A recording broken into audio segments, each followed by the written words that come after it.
Good morning, Tradeify Nation, and welcome to another edition of Tradeify TV. It is Tuesday, May 27th, 2025, and it's 60 minutes before the New York opening bell, which means it's time for us to get you ready for your trading day. Joining me, as always, my two fellow hosts. I'm always excited to see them. Let's start off with the man who only owns white t-shirts, Swiss Nick, as we call him around these parts. Nick, how you doing, sir?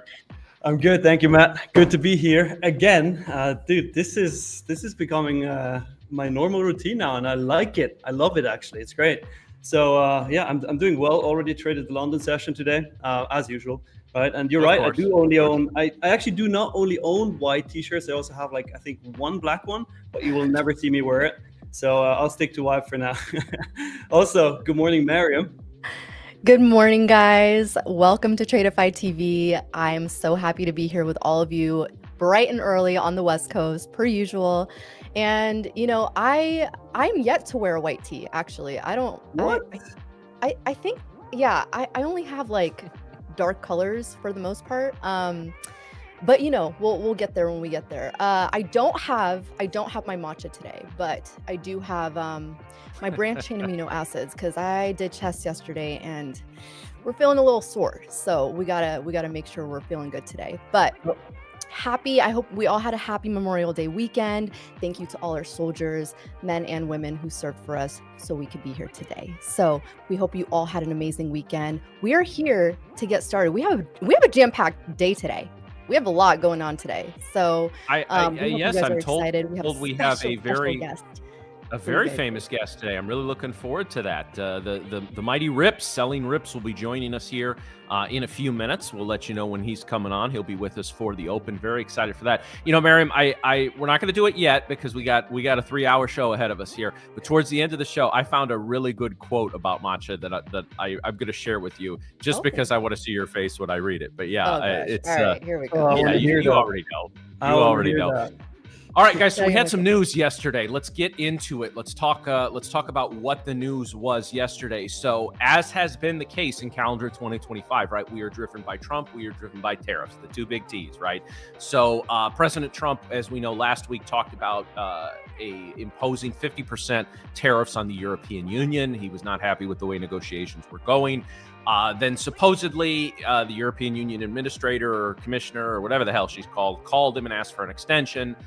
That's been disputed by, but whatever, it doesn't matter. There is an extension. So the 50% tariffs, which were going to be going into effect, I believe, next week, have now been pushed towards July. Markets, let's see, the ES up 1.3% to start the day, NQ up about 1.5% to get going here. In just a couple minutes, we'll break down let's do it right now. Let's break down the 4-hour chart here on the NQ. So you can see we had this zone of consolidation, guys, which pretty much lasted from May 13th up until we broke down. Actually, as we were on this show on Friday. But now we're back up in this zone. We're back right at the midpoint of this zone here, about 21,300. You guys, what are you guys looking for? Kind of, we're coming back into the zone midpoint of this prior zone. What are you guys looking for about this area of the chart? Well, for me right now, what I'm looking at, I mean, we gotta consider the fact that when we look at our charts here, when we look at this week's open, that was obviously the open that we had on Sunday, right? Because of Memorial Day, we had a shorter trading day yesterday. And what I'm looking for right now, especially if we go to my charts here really quick, we can see, and I said this last week already all the time, like I'm looking for what did we do the previous week? Like what were the previous week's high? What was the previous week midpoint? And also what was the previous week's low? And right now where we're at is pretty much bouncing around that previous week midpoint. So that is certainly an important level for me to look at. Also, we just popped up a poll in the chat on YouTube. Make sure to vote for that. Are you bullish or bearish? That's what we want to hear. For me, well, we're still kinda in that same area as last week. So honestly, no bias for me yet. I really want to see where this open goes, this first real open for the week, and then take it from there. How about you, Mary? Yeah, I very much echo what you just said. I like to look at where we were previous the previous week, especially when we have a short week. It's one of those where you just want to stay patient, right? And I say this a lot. You guys might get sick of me saying this, but it's very important that we do stay patient in times like this because, if we can go to my chart real quick. Okay, we are there. So this is the 1 hour chart on the NASDAQ here that I'm showing you on the left. And as you can see, I have a couple things going on here. So we do have some areas of resistance sitting at the top here.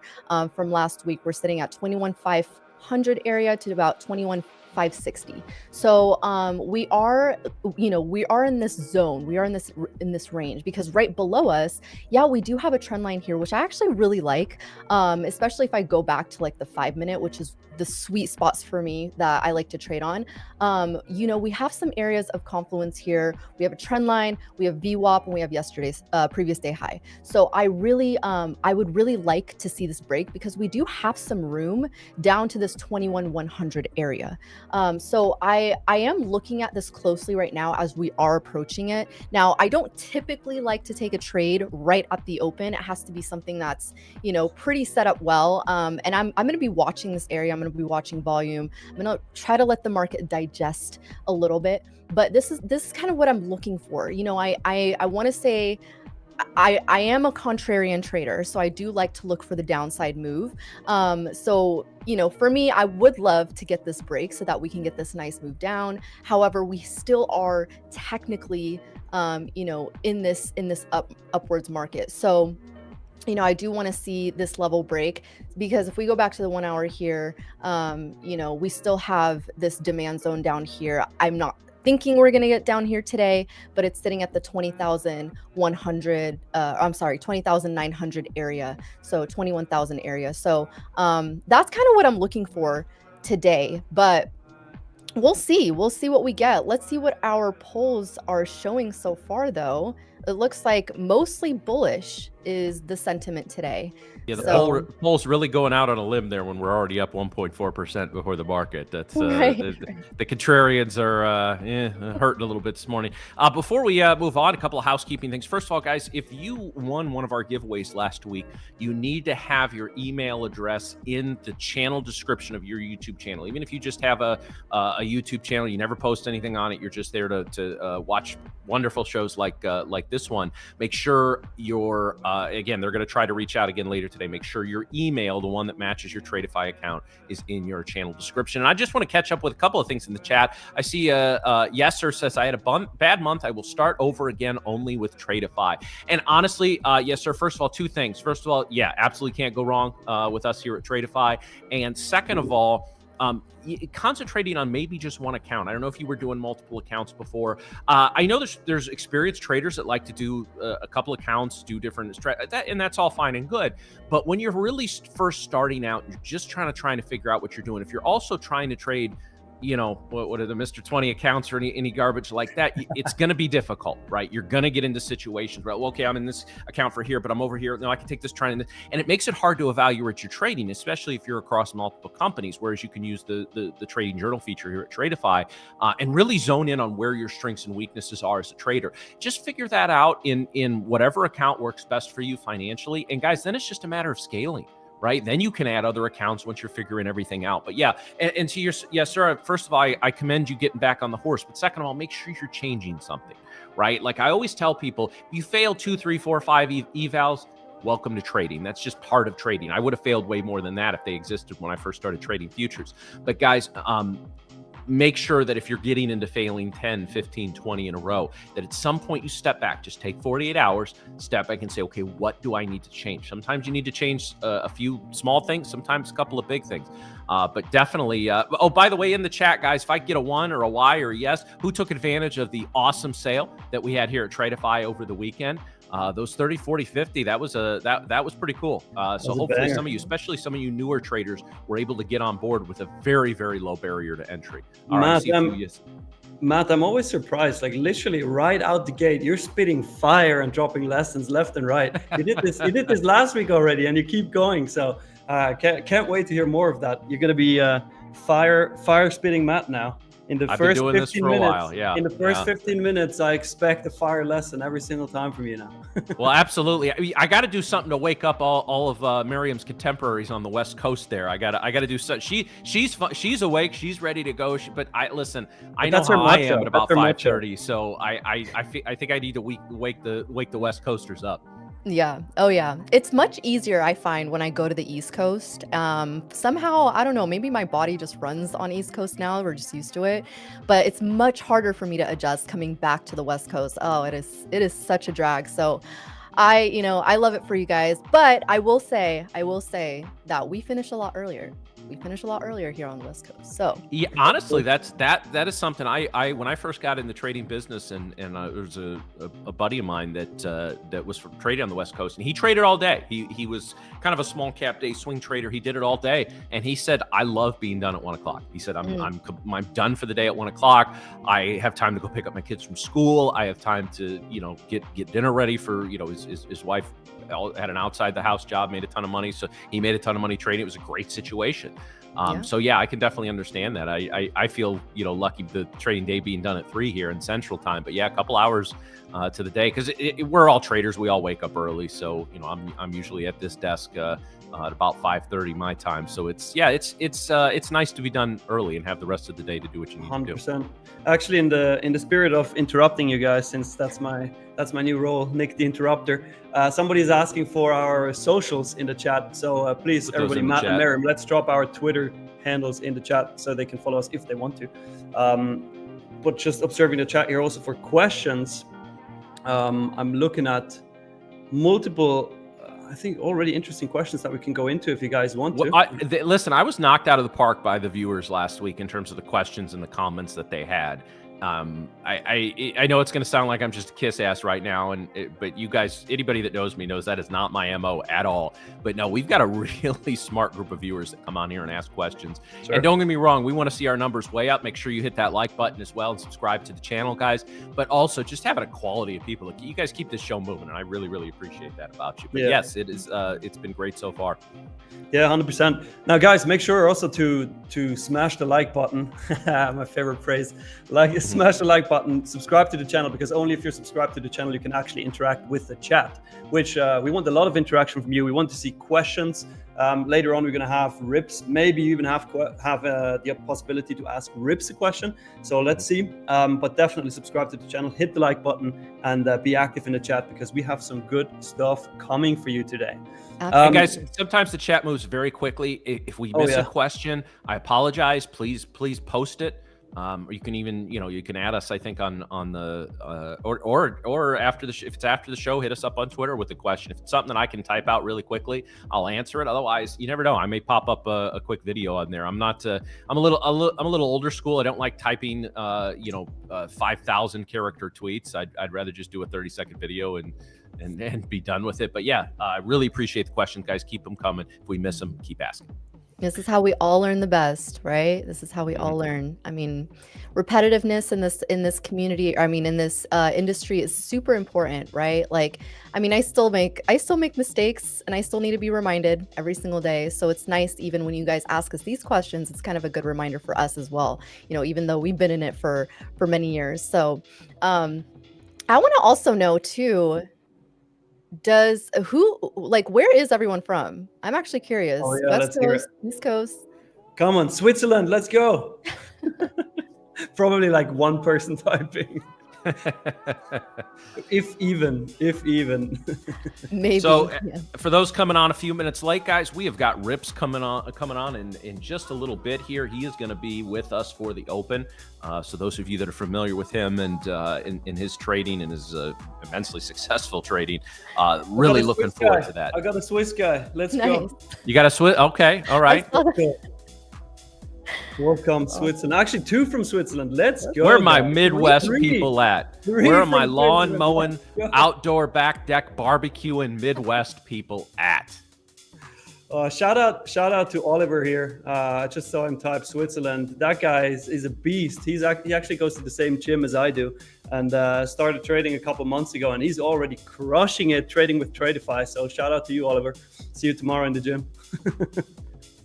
All right, bit of a news feed a few minutes ago. It says Trump could impose new Russian sanctions in coming days. Those have been pretty heavy for a while, so I don't think that it's going to affect the markets too much. Does not. It was about 15 minutes ago. Does not appear to. I just got my news feed up. Doesn't appear to have a big reaction. So guys, again, we get this big tariff news.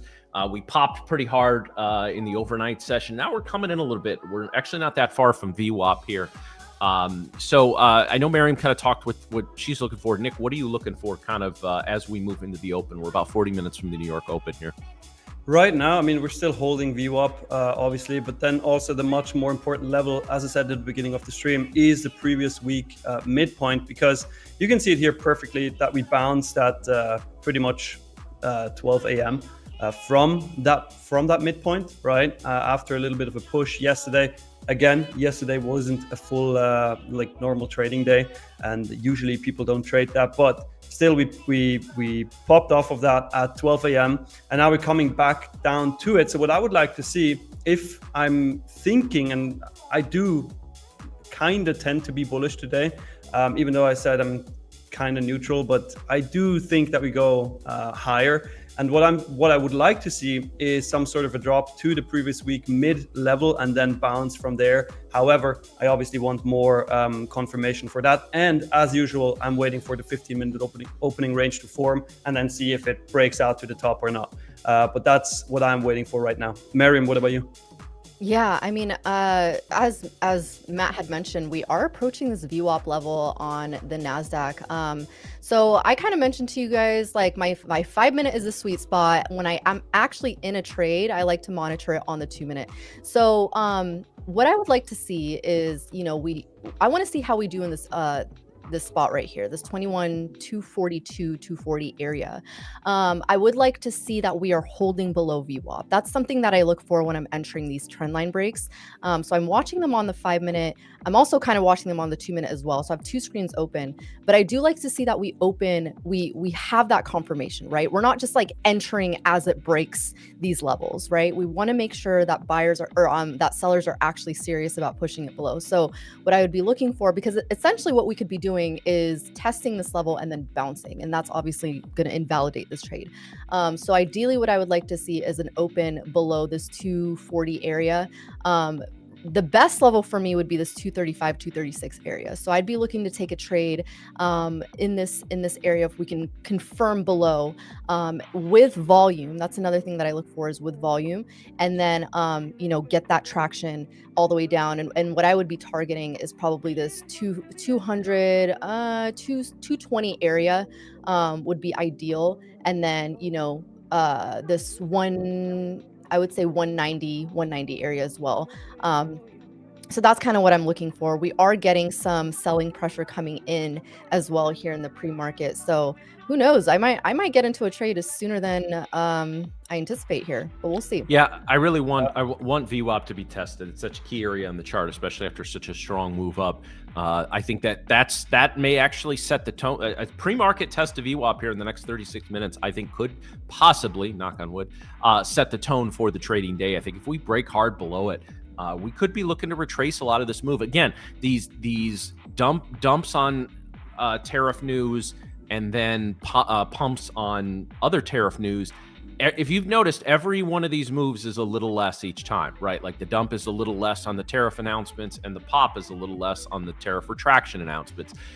As I talked about, I traded through the first Trump term, and we saw this with a lot of individual stocks, and it took the market about 6 months actually to adjust to everything that was going on in the White House at that time. They're adjusting a little quicker this time. I mean, again, it's not an unknown quality. So we do have some news coming up here, guys. There's some data coming up in just under 5 minutes. House price index month over month, year over year. Case-Shiller home price month over month, year over year. A little bit of consumer confidence coming up a little over an hour from now. And that 90 minutes of Dallas Fed manufacturing index. Auctions today, bill auctions today. That was a big mover last week. Not a ton of it seems major news this week. In fact, if we just screen to the major news, we have FOMC minutes coming up on Wednesday. That actually, I think, may have a little more of an impact than it typically does. Usually it's much ado about nothing. GDP growth is going to be huge on Thursday. I think that's going to be a big it is interesting, guys. So I've always talked about how the market what matters to the market has changed a lot of times in my decade plus career. And guys, I've been trading almost a full-time 11 and a half years now, and yet that's still a baby in terms of the markets, right? Like most of the people I've learned from or grew up around, I grew up on the same street with a bunch of traders from Chicago, so made these guys made a ton of money in the 70s, 80s, 90s when the pits were still open. So, but just in that time, the markets have, moved in cycles in terms of what they're looking for. For a while, it was, earnings, economic news, et cetera, et cetera. Then, of course, we had COVID and cases and all of that, and deaths moved the markets quite a bit. Then we got into this kind of this hyper buy the dip mentality. Then it was inflation. Then it was the presidential election. Then we're kind of back to responding to the basics, right? Economic news, it's important to know this kind of stuff and when it's coming out, because if you're in a trade, it can blow you into profit, it can blow you out of profit, et cetera, et cetera. But the markets really seem to be moving more towards the major economic factors and economic news. They're not even really paying that much attention to earnings anymore, although a few big boys can pop or drop things overnight with the earnings. But yeah, it's very interesting, guys. It was something I was thinking about kind of before we even got into doing this show. Is like, okay, we're kind of back to the red meat trading, right? Where the markets actually hyper react to all sorts of economic data. And it just goes to show you guys, you have to know when this data is coming out, and you have to have some sort of, again, if you use TradingView, it's built in there. There's a lot of platforms and news feeds that are low to no cost. Highly encourage you looking into that and making sure you have one on your screen. Yeah. Also, what I wanted to know from you guys, since you've been talking about news, Matt, when you're in a position and you see that news is coming up, let's say in, I don't know, 5-10 minutes, right? You're still in the position and you're probably like halfway to TP. What do you do with your positions? Do you close them or do you like hold them into the news? And what's your usual strategy? Man, I mean, I typically don't like to trade into news. That's something that I have been burned on many times in the past. The thing is, like, you have to go at your own risk, right? Like for me, I will, similar to Matt, if I'm in the profit and I haven't taken, or if I've already taken multiple take profits and I'm in the profit, I'm gonna move that next or last take profit, right? And so for me, I'm not gonna go red on that trade. That's just baseline, right? But if I'm close to it, I'll probably move it, maybe 10 points or so, and if it hits, it's fine.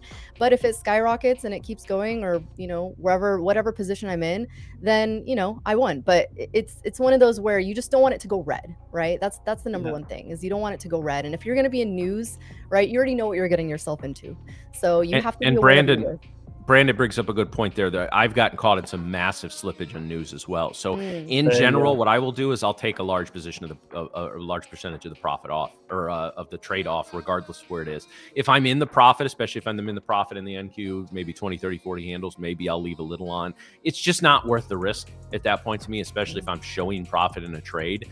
And yeah, every time it runs in your direction, you're thinking, oh, it could have been a bunch. Well, yeah, but I've actually been in trades when unexpected news has hit. It's gone in the direction that I've wanted to, but I get stopped out due to slippage. I mean, the NQ has shown at times during this tariff mess, sometimes just random, like 8 to 10 to 15 points of slippage. It's insane. I've literally never seen this in my career. Now, again, the markets are adjusting, as they always do. So they're adjusting to the Trump tariff mess. But at the same time, guys, yeah, all it takes is a market maker sneezing and a couple of algos going crazy, and you're getting 10 to 12 point slippage. And if you're sized up enough, that can ruin accounts. Yeah. Yeah, but then you're really sized up.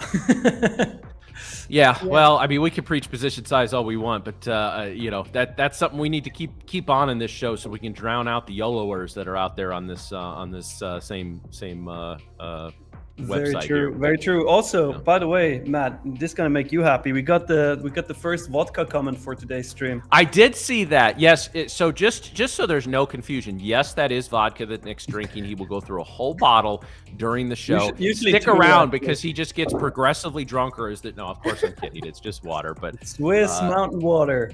Vodka would not go well with the beef jerky and the protein shake, I would imagine. So. That's a recipe for disaster, that's for sure. Probably not. Yeah, we are definitely, right now I mean, if we go back to the charts, I mean, even Matt, or I'm sorry, Nick, this is your chart right now that we're looking at, I believe. No, that's Matt's. Okay. So if you go back to mine real quick, I mean, we are just holding this trend line right now on, and this is a 1 hour trend line that I have here. We did bounce beautifully on it. So again, this is what I mean, right?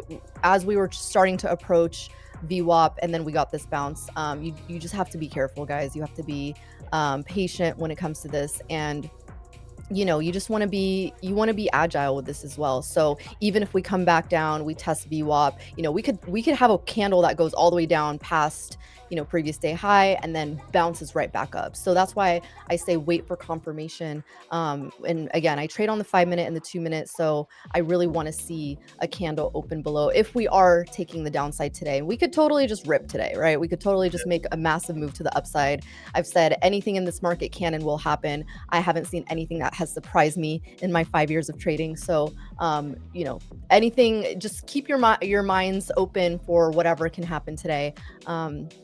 But we got some exciting days going ahead for us today. 100%. And we do have an exciting guest for the people that just joined in. We're going to have RIPS on today. He's going to come on in a couple of minutes before the open. So look out for that. Make sure you stay on and make sure to smash the like button for RIPS to come on. So he actually sees some numbers when he's here. That's going to be good. All right. So I want to address the question that Shivram put in the chat. What is the purpose of VWAP as a free indicator on TradingView? There is some sort of free VWAP indicator on almost every platform. It's something that has become a pretty vital indicator. And VWAP is just volume weighted average price. Without digging in too much into the weeds, it's the average price that, and I don't anchor it to any specific things. I just look at the daily VWAP. So, when the markets, when the futures markets reset here, in a few hours, when they go live at 6 o'clock, VWAP completely resets. And it's just the average price paid for that contract. And why is it important? It's important because it's very important to the institutions, right? The institutions don't trade in the 2, 3, 4, 5 minis that we do. They sometimes trade in the hundreds or even thousands or even 10,000s of contracts. And if you get an order, if you're a trader on a desk and you get an order for your firm or a client for, let's say, 25,000 contracts of the NQ, you're not just going to put in a market order, right? You're going to get completely hosed on that. So what you're going to do, you're going to be evaluated on the price you paid versus VWAP. If you got half those contracts under VWAP, you probably got a nice little bonus coming your way. If you paid above VWAP for all 25,000 of those contracts, you're probably going to get a visit from your risk manager or a phone call or fired. So it's a very important metric that the institutions look at. Now, it's like every indicator out there, guys. There are days it is the law, right? It is support or resistance, and it is one of the most important things on the chart. And then there's some days it's just not all that important. We talked last week, if you go back to Friday's show, we were doing what we call pinning action on the VWAP. It wasn't acting as support or resistance, but price kept finding its way back there. So again, it's just, I do trade off of it occasionally, but for me, it's a nice way to screen my trades. I'm more likely to be going long above VWAP and short below VWAP, not exclusively, but more likely. And it's just one more of those kind of red light, yellow light, green light things that we can look at to help us decide if it's the right time for a trade. Absolutely. And that's the thing about indicators too, like they're not 100%, like Matt said. They're not going to work 100% of the time. And I think one of the things that I always preach is, you definitely don't need indicators to be a good trader. They help, in looking at areas of confluence depending on your strategy. But one of the things that's really helped me is understanding a candlestick, right? What is the candlestick telling us on any time frame, right? It could be anywhere from a weekly time frame to a 15-second time frame, right? Yes, people trade on the 15-second time frame. They do, Matt. Yeah, but the thing is that a candle is going to tell us a story. It's going to tell us where buyers and where sellers are in control, and it's important when you put candlesticks together because they tell us the overall picture of the actual what's going on the chart, and it helps you make informed decisions on whether or not to buy or whether or not to sell, or whether or not to just stay completely out of it, because that's also a position. So, in terms of indicators, you definitely don't need them. They help me in some areas, but some days, I'm looking at how the price is moving and in relation to volume. So, while they help, they're definitely not important in your trading journey. Yeah, absolutely. So guys, we are just about 10, 15 minutes away from the man, the myth, the legend, RIPS joining us for the New York Open. Very excited for that. So let's make sure if there's any questions, because I know the chat's going to pick up quite a bit. So let's just make sure we're getting any questions out of the way. What is the news feed plug? We didn't give a plug for a particular news feed. I was just saying it's probably something that's a good idea to have. I've gone through a number over the years. I'm not going to plug any outside tech or anything on this show. But honestly, guys, there's a lot of different places to get a news feed. I wouldn't recommend paying more than $20-$30 a month for it, and there's plenty that are free. There's a bunch of Discords that have news feeds in them as well. They're out there if you're looking, and you don't need something that gives you, news on CEOs' morning bowel movements or anything like that. But you definitely need something that's just going to come out with the news or let you know when we get one of those 100, 200 point rips in the NQ, what the hell is going on. Right, because sometimes it can feel like you're flying blind. And when we have these moves and there's no news behind them, well, there's always news behind them. We just don't always know what it is. So for me, is it something that's essential to my trading? Not necessarily, but honestly, sometimes it just feels better to know what's going on. And especially if there's a Trump tweet or something tariff related, those have staying power, and we want to know what's going on with those. Yeah, very true. And actually, one of the best news sources to not really plug anything, but still plug, is Twitter. Absolutely. And Marv is saying that in the chat as well. Yeah. So many people are literally taking their news from Twitter, me included. I mean, I do use other news sites as well, but Twitter is such a great source because it's extremely fast, right? And it also displays what the crowd is thinking, what the retail traders are thinking. So super helpful to be active on Twitter as well. Yeah, definitely. So we have about 20-ish minutes until the New York session opens. Yeah, 23. You guys, how do we feel, guys? How are we feeling today? Did anyone take a trade yet? Pop in the chat. I want to see if anyone is looking to, short this market. I know we kind of get the bulls in the market in the chat today. Miriam, if you believe it or not, I was a full-on bull this morning during London session. Were you? I was actually. Let me break it down. One of us. So let's look at it here. Let's look at the 3 trades I took this morning. So basically, I mean, I saw we had a pretty good run up since 12 a.m. Right, that was when we touched that last week's mid price. And again, I love these bounces from these levels. We had a double bottom on that. And then once London session started, I took a little bit of a pre-market bull flag. I'm actually going to zoom in here a bit so we can see this better. But I took a pre-market bull flag. It broke out, but then didn't really do what I expected. So before the actual London Open, I moved my stop to break even. I got stopped for 1 point. And usually, like when I say break even, I always move my stop to 1 point in profit because I cannot stand being stopped out for like minus 0.25 or being at 0 and then I pay commissions and my account is red. I don't know. It's a personal preference. I just don't like it. Second trade I took. What's that? Go ahead. No, I was just going to relay some news. Somebody's talking about Bitcoin pumping. There's news behind that. Trump media announces a $2.5 billion Bitcoin treasury deal. So that's what's pumping Bitcoin this morning. There we go. Interesting. Thanks for that. Second trade I took, again, clean bull flag setup, stop below the bull flag, and then entry once the candle closed out here. That's a 1 minute chart, by the way. Sorry, Matt. On this trade, I had a target of 25.5 points. However, because the stop was pretty big in comparison to what I usually have, I started moving my stop and got stopped out for 11 points or so. And then the third trade was a full TP hit. Again, bull flag break, entered on the bull flag, and then it shot up to TP and I could have gotten like, I think 20 points more, but I was super happy with my 25.5. So yeah, I'm on, I think 36-ish points for the day. So pretty happy with that already. Great. Yeah.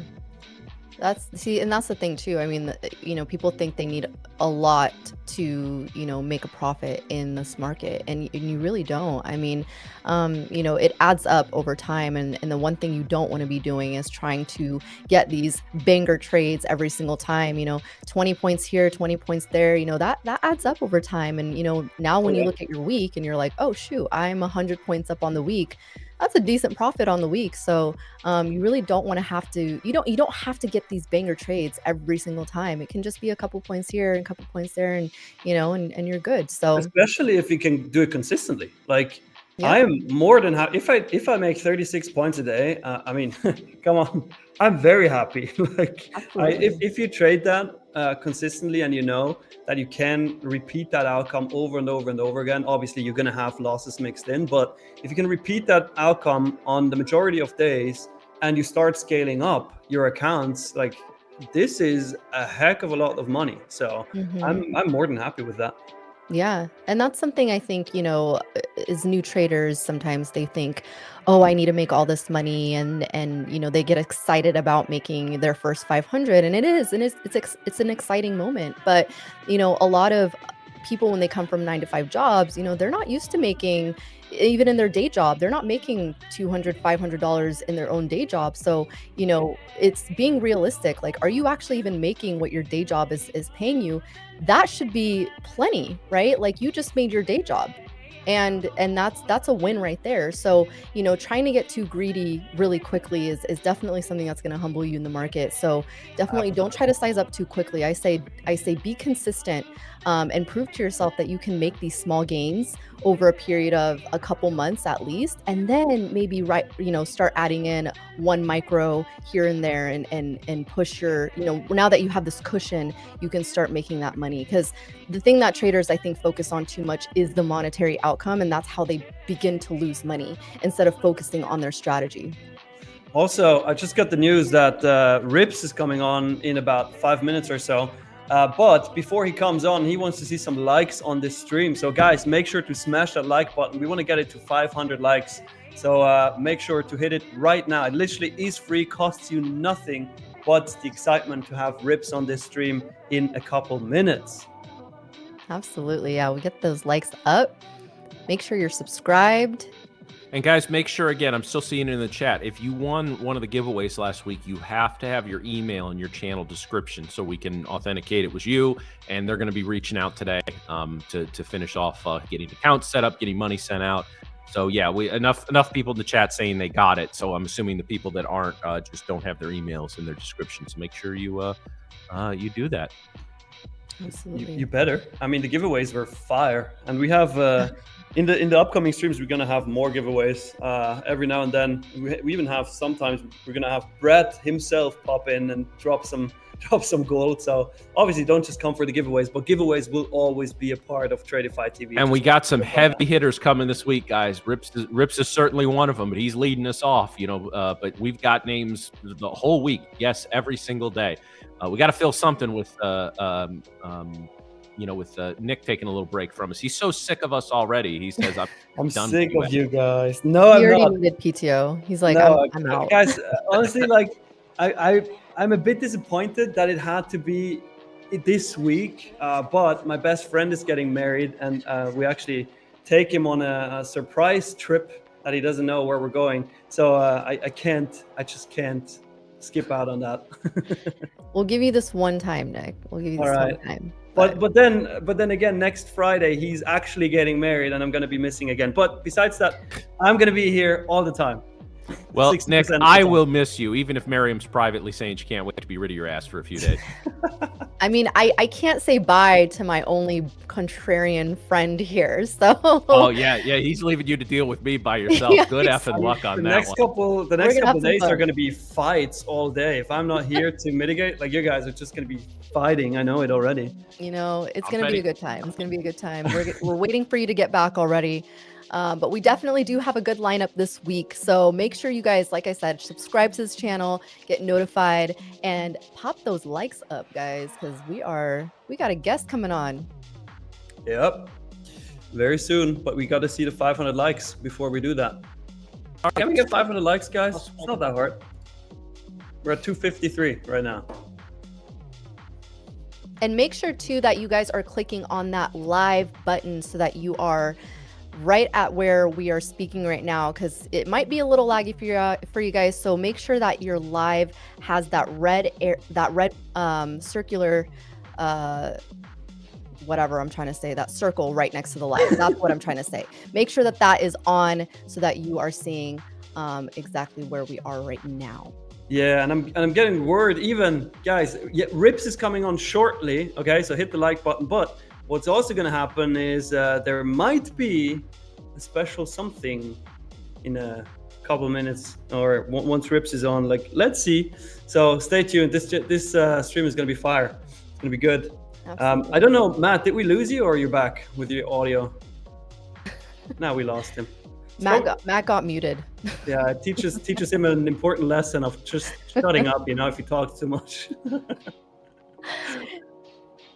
Oh well. Well, Mariam, it's you and me taking over now. I guess it's for now, but nah, he's back. Dang it. I'm back just temporarily. I got to reload my mic, but yeah, Dang it. No, you weren't getting away with that for that long. Come on, guys. Well, I thought it was a blessing. No, I'm kidding.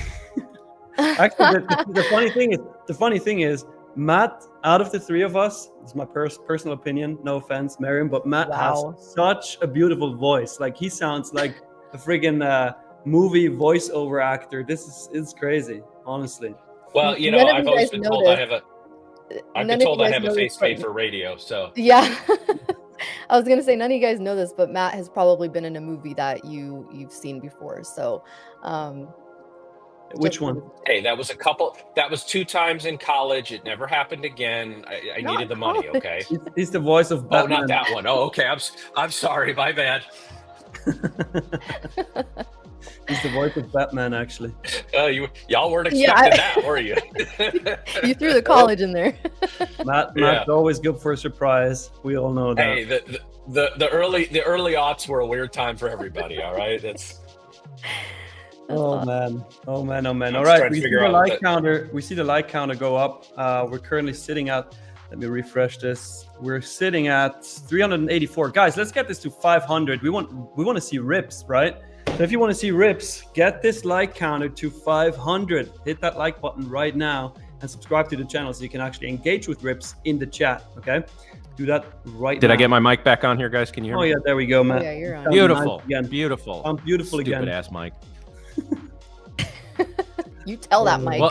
Well, I got that. It's also I'll pull the curtain back a little bit, as I like to do. I have my fiance has a bunch of cats, so I now have a bunch of cats, and the oldest one is coming down here with me during the show now because her old brother keeps picking on her. So yeah, so I've got a dog and a 20-year-old cat with a brain tumor wandering around down here. So it's going to be entertaining. I'll keep you guys updated. Hopefully, keep us updated. Keep us updated. By the way, guys, we're close. We're closing in on 1,000 viewers right now, and also we're closing in on 500 likes. Guys, get us these 500 likes so we can actually bring RIPS on. Let's go. Yeah, and I want to see RIPS in the chat here, guys. I want to see RIPS. Give me all caps. RIPS in the chat. Let's welcome him. Give us a ton as he jumps on here. Yeah, all the likes. Hit the like button. Comment RIPS so we can actually bring him on for you guys and drop a ton of gold. Let's go. As we're talking about RIPS, the market is kind of ripping here too. Yeah, there we go. There are the comments. There we go. They're stepping up in the chat now. Tradeify chat is back. Let's go. Nice. And also, market open is coming up in 10 minutes and 30 seconds. So keep that. Yeah, we're moving back towards pre-market highs. Heading back up to that above the 21,300 level. We missed out on the VWAP touch, though, Matt. Yeah, we didn't get down there. That's and that tells me it could just be one of those weird days where VWAP isn't necessary, because we plowed through it at about 1 a.m. So it just may be one of those days we're not respecting it. But it's still it's one of those things. Even if it's not being used as support or resistance, it's still a very functional indicator because it can give you a little bit of a it can be a little bit of an indicator of where we're headed. Yep. I'm actually looking at this 4-hour open level right now, because I have that feeling that we're gonna be back there right before the open, because that's a lot of times what happens. But let's see. And then I'm actually super excited to hear what RIPS has to say about it once we bring him on in a sec. I think we are ready to bring him on. So traders, ladies, gentlemen, welcome the man, the myth, the legend himself, selling RIPS. If we could get some applause in the chat there, guys, give us some more RIPS. There he is. Glad he is our first guest for Tradeify TV. We're super excited to have him. Oh, there they are. What's up, How we doing, man? How you doing? Nice to meet you there, Matt, Nick, Miriam. How you folks doing this morning? We are amazing. We are doing amazing. And just like that, I don't have the best voice in the room, so I'm feeling very inadequate right now. Well, you know, I was looking at the charts this morning, and I was actually really surprised when I woke up. I saw the London traders were blessed with a gift in both the equity indexes, the ES and the NQ. Ripping. The NQ got 200 points while we were all fast asleep. Any of you folks London traders in here? Me, yeah. I actually took 3 trades in the London session, 36 points total. So wow. I was blessed this morning. Beautiful. Down for it now. That is incredible. Yeah, I feel like, you know, on something like that, the first thing I do is I look for news usually, because we are just in such a crazy news-driven cycle right now. So the very first thing I'm usually looking for when we have a big overnight move like that is I'm looking for headlines. I'm looking for anything. The one thing that stuck out to me was related to Japan. Did anybody else see that out there? We had the Japan long JGBs, the big bonds.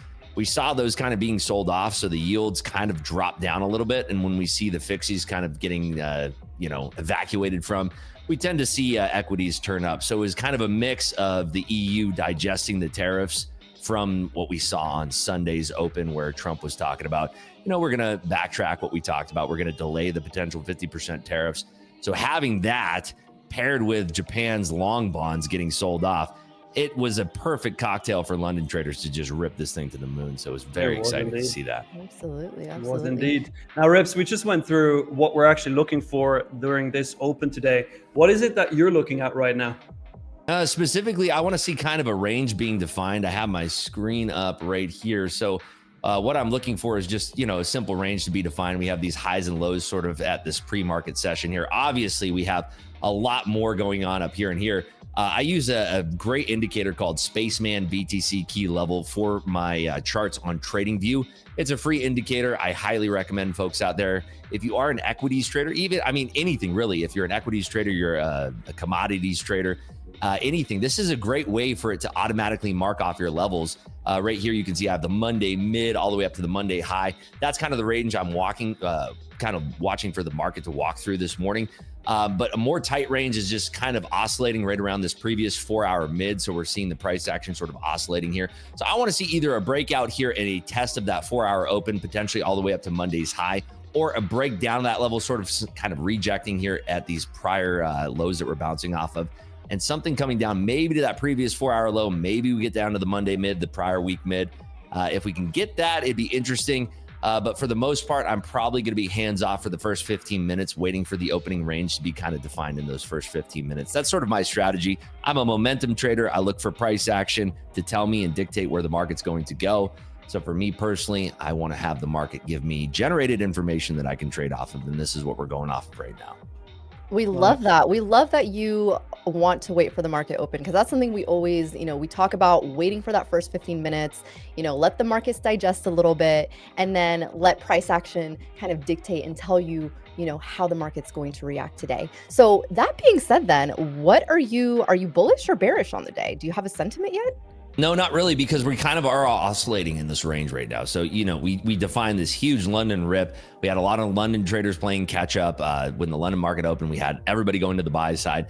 We sort of started topping out because we've crested here, and we've had, we're looking at the 1 minute here. I like to get a little bit granular when I'm doing my early morning analysis, especially since I'm treating this sort of as a Monday open. Something like this, where we've kind of bounced off this range. We've made these Monday highs. We are just kind of waiting here.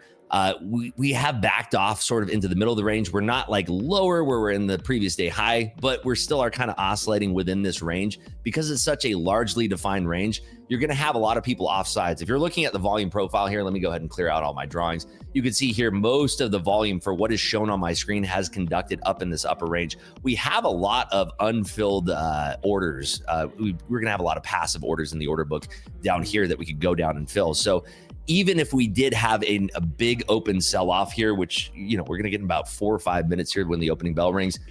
Even if we did have an opening sell-off, and usually I'd like to jump on that momentum and jump it short, I know that we're probably going to just be filling single prints down here. So if that happens, we do reject off of that, there is a chance that we can come back higher. So I'm neither bullish nor bearish until we have probably the first 15 minutes of trade conducted here.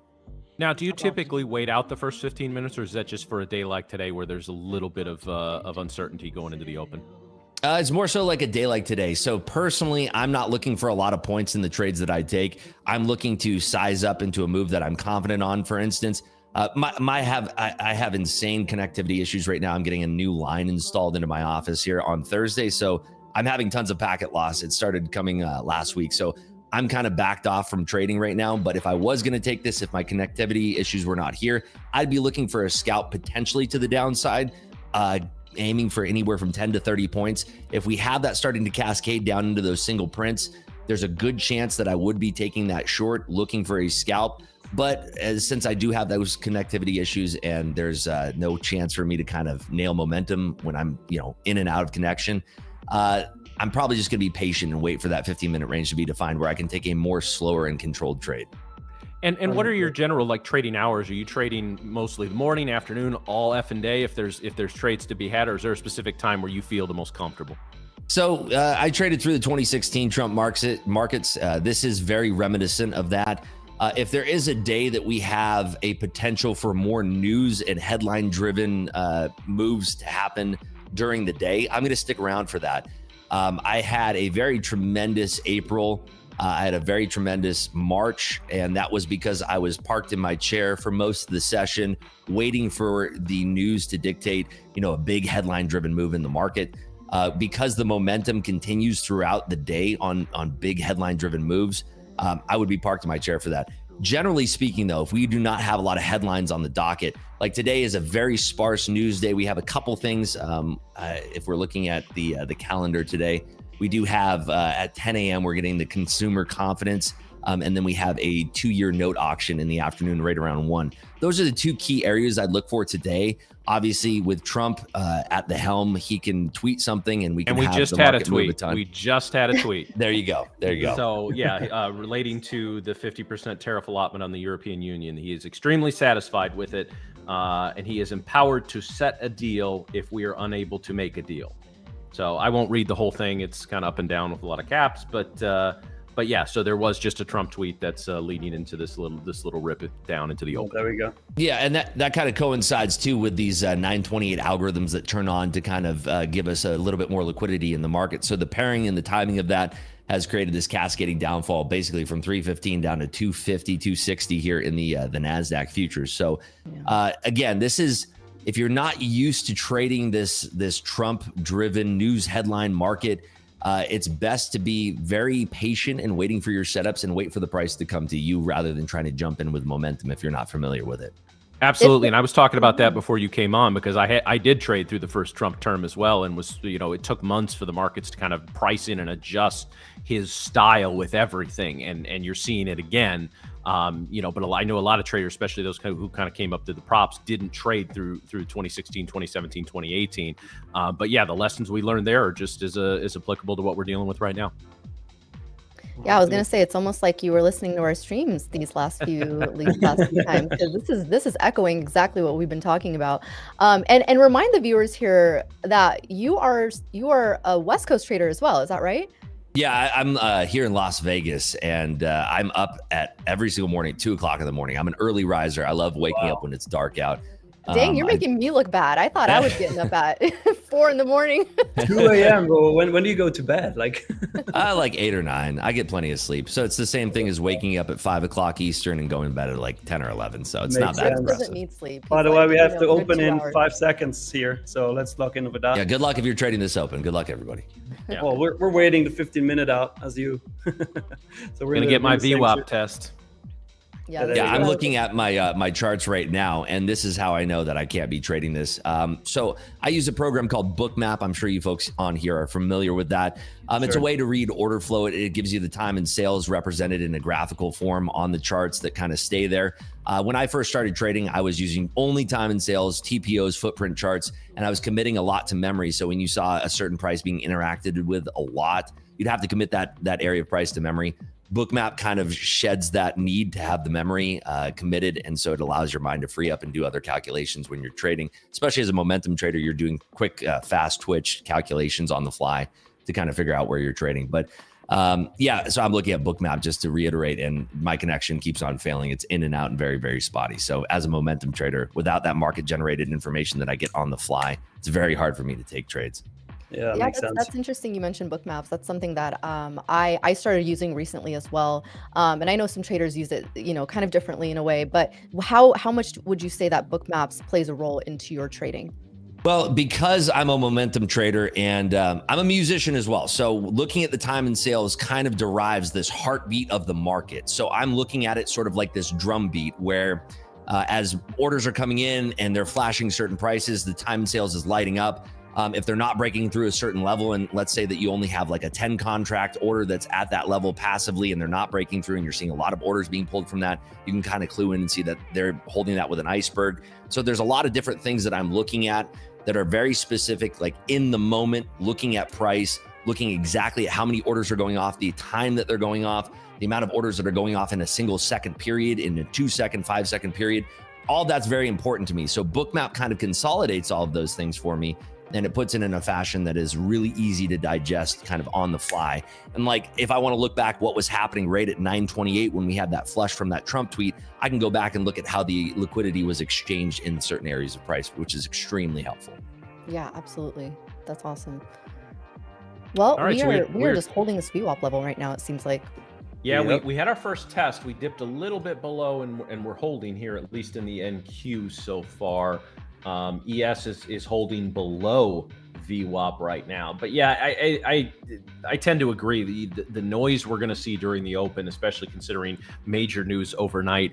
Honestly, guys, you heard us say in the 2 shows we did last week that both of us most days will wait out those first 15 minutes. Of course, I say that I was in a trade pre-market on Friday, but for me, just to see kind of where we're establishing, where that price action is going to take us, and again, I don't want to see us caught between VWAP and one of the 2 standard deviation bands, either +1 or -1, because we saw that on Friday, and that action, at least for my style and what I do, is mostly untradeable. So coming out of the first 15 minutes, Rips, what gets your attention out of that opening range breakout or breakdown, or is there other things after that you're looking forward to think about getting in?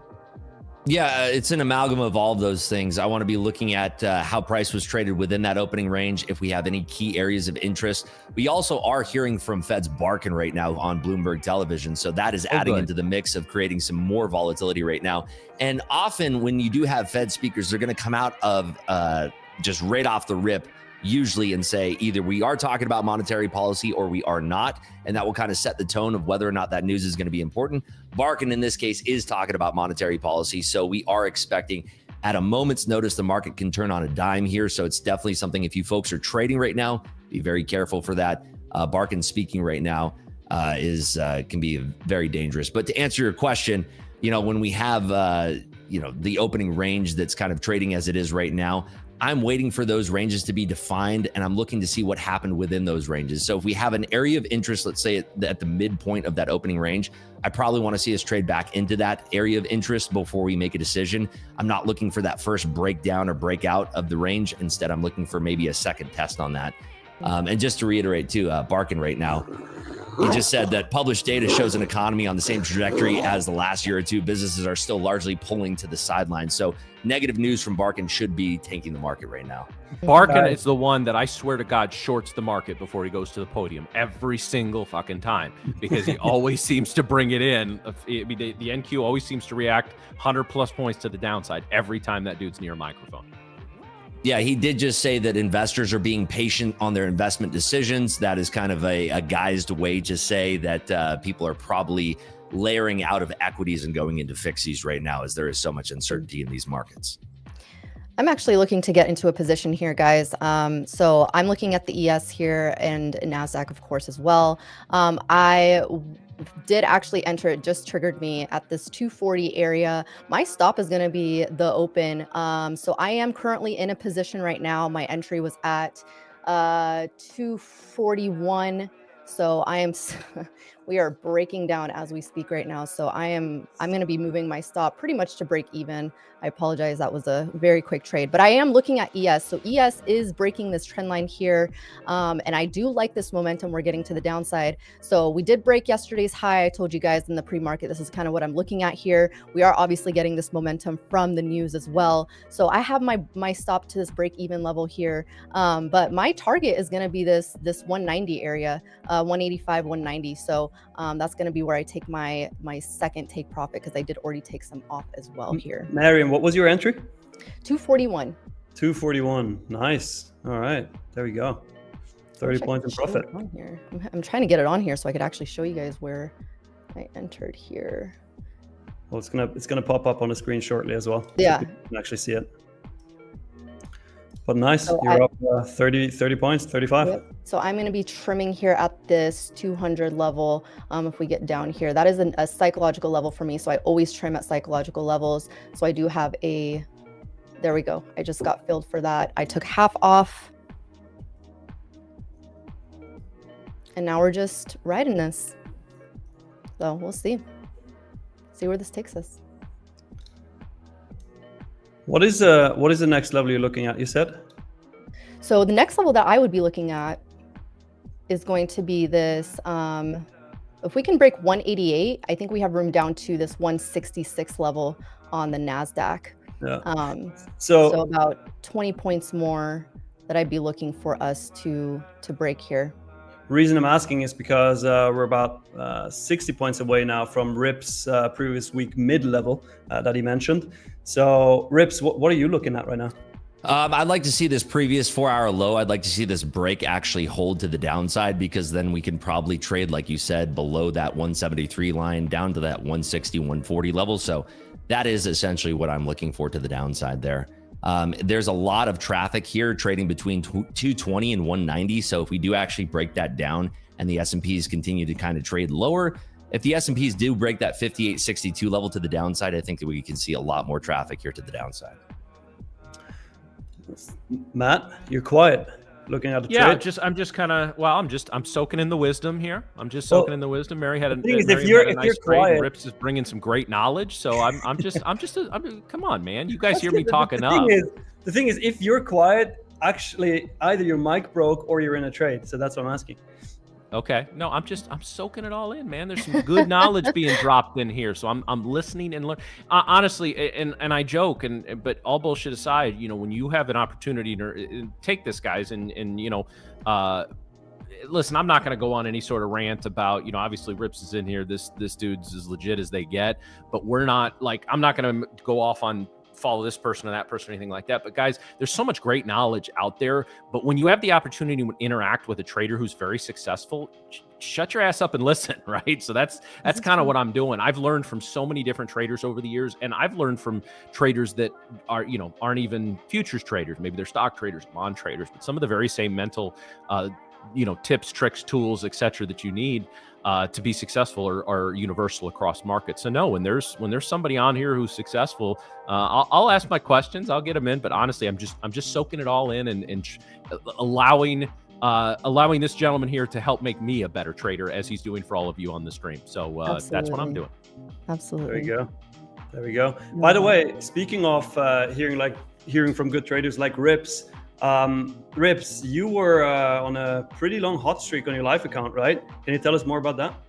Yeah, I started this account in January 21st of 2025, and I funded it with $100,000. Currently up, I took out the initial $100,000. We're currently up $640,000 in this account that we started on January 21st. Wow. So just been really focused on trading that. It's an account that I started specifically for streaming. So it's been a fun journey. It's been fun to kind of trade alongside everybody on my morning streams. I host a stream every single morning at 8 o'clock Eastern time on my own YouTube channel, which is Market Clubhouse. And on that channel, I kind of go over my strategy. I talk about everything that I'm trading. And I've been trading that account specifically for that stream. It's been lovely. That is phenomenal. Guys, drop a W in the chat for Rips. I mean, come on. Up that much in such a short amount of time. That's amazing. Well done. That is amazing. One of the things I'm always curious about when I'm talking with a trader like Rips is and I apologize if you've gone over this in detail on your stream or anything like that, Rips, but like, how did you get your start in futures trading? Like, what was it that said, yeah, not only am I going to do this, I'm going to fucking kill it? Yeah, I've been trading this is my 11th year of trading, and I've been focused on trading equities very heavily. I did a lot of options trading as well. And, my trading personality really is tuned in with something like NASDAQ, where you have consistent volatility. You have a market that is consistently repeating the same patterns, and you don't have to be switching between 20 different equities in a given day. So something like that was super attractive to me. And that's what kind of brought me over to the futures side. The very first time I ever traded futures, I was trading on Thinkorswim, and I had no idea what it was. I had no idea what the contracts were. And I went into it and I tried to put on like 100 shares of what I thought it was. And I was limited on my position to just one contract. I called up my trade desk guy and I was like, hey, I want to take like 200 shares of this NQ thing. And he's like, okay, it's not shares, they're contracts. And the most I'm going to give you right now is 25. And I was like, okay, got off the phone, put on 25. And in about 5 minutes time, I'd already lost $25,000 trading that contract. So after that, I kind of, I was like, okay, wow, this thing is powerful. This is a lot of leverage. Let's see if there's anything that I can find within this. And then just got addicted to trading futures. And that was what year you said? So I started trading in 2014. This was probably about 3 or 4 years into my journey, like 2017, when I started trading NASDAQ futures. Yeah, it'll humble you quick, as you obviously know, and it's cool, because I was kind of looking at some of your content, and you do talk a lot about psychology. One of the things I'm interested in is what is your trading philosophy when it comes to that? What are your basic rules when it comes to trading? If anything, it's always have a level head. It's making sure that you have, you have a lot of discipline when you're focused on the markets. You want to go into the trade session with, a lot of confidence, but not too much confidence. And I think that most people who are out there trading on these props, they need to be focused on the rules that you're trading on with these props. So like, for instance, a lot of people will complain and say, if I had my own personal account, I'd be crushing these markets because I wouldn't have any of these rules. I say you're crazy because these rules are actually put in place to make you a better trader. By trading on props, I've become, in my opinion, a much better trader because it's taught me to take my time in trades, be very, very patient in trades. And, a lot of people out there kind of take that for granted. So for me personally, I think like props are a great way to, by the way, I just closed a trade on my personal account here. I'm up $5,400 off that rip from 240 down to 210. Nice. Even though I said I wasn't going to trade and I have a very spotty connection, I still had to take that trade because that was a beautiful rejection at 240 there. So that puts us up. You're asking what the balance was on this personal account. I took out 100,000. So this is pure profit, $640,500 here on this account. Wow. I think I just, hold on 1 second here. Just lost I'm part still of the also feed. in my position. I took off, like I said, I took off half. I moved my stop to just about break even now. So if I do stop out, I will stop out here. So my stop is a little bit above, but I will still be in profits on this trade because I did take off half. So do you have your stop above the 250 level, or where do you have it? What's that? Do you have your stop around the 250 level, or where do you have it right now? It's right at 252 right now. Got it. And we're closing in on the 15-minute range as well. This is the second to last 1 minute candle. and then we know where we're going, or at least we get a better idea. Can I also just say one thing? It is awfully refreshing to be on stage with some fellow traders. I know there's a lot of other programs out there where there are people masquerading as traders, and I can tell right off the rip that you folks are very accomplished traders. You have a lot of market knowledge, and I think that this program is incredible, that this is available for free to people on YouTube, that they can come and watch this show. So big ups to you folks. Appreciate that. It's incredible. That, sir. I have yet to see a future show that has this much talent in it. And I'm not even like, I'm not blowing sunshine up anybody's ass, but I'm just saying, like, this is, it's incredible. Oh, Brett is here. Uh-oh.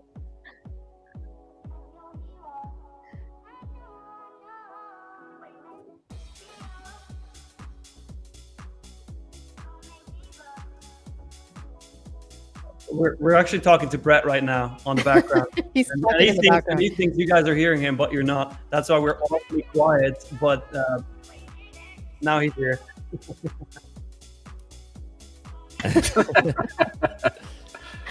By the way, guys, before I just full transparency, I just stopped out of my trade, so I took 25 micros on that trade. So I am up 11. What is that? 1179 on this trade. Nice, Wonderful. guys. Give it a W in the chat for Matcha Mommy. Nice job there. That's amazing. Well done. Thank you.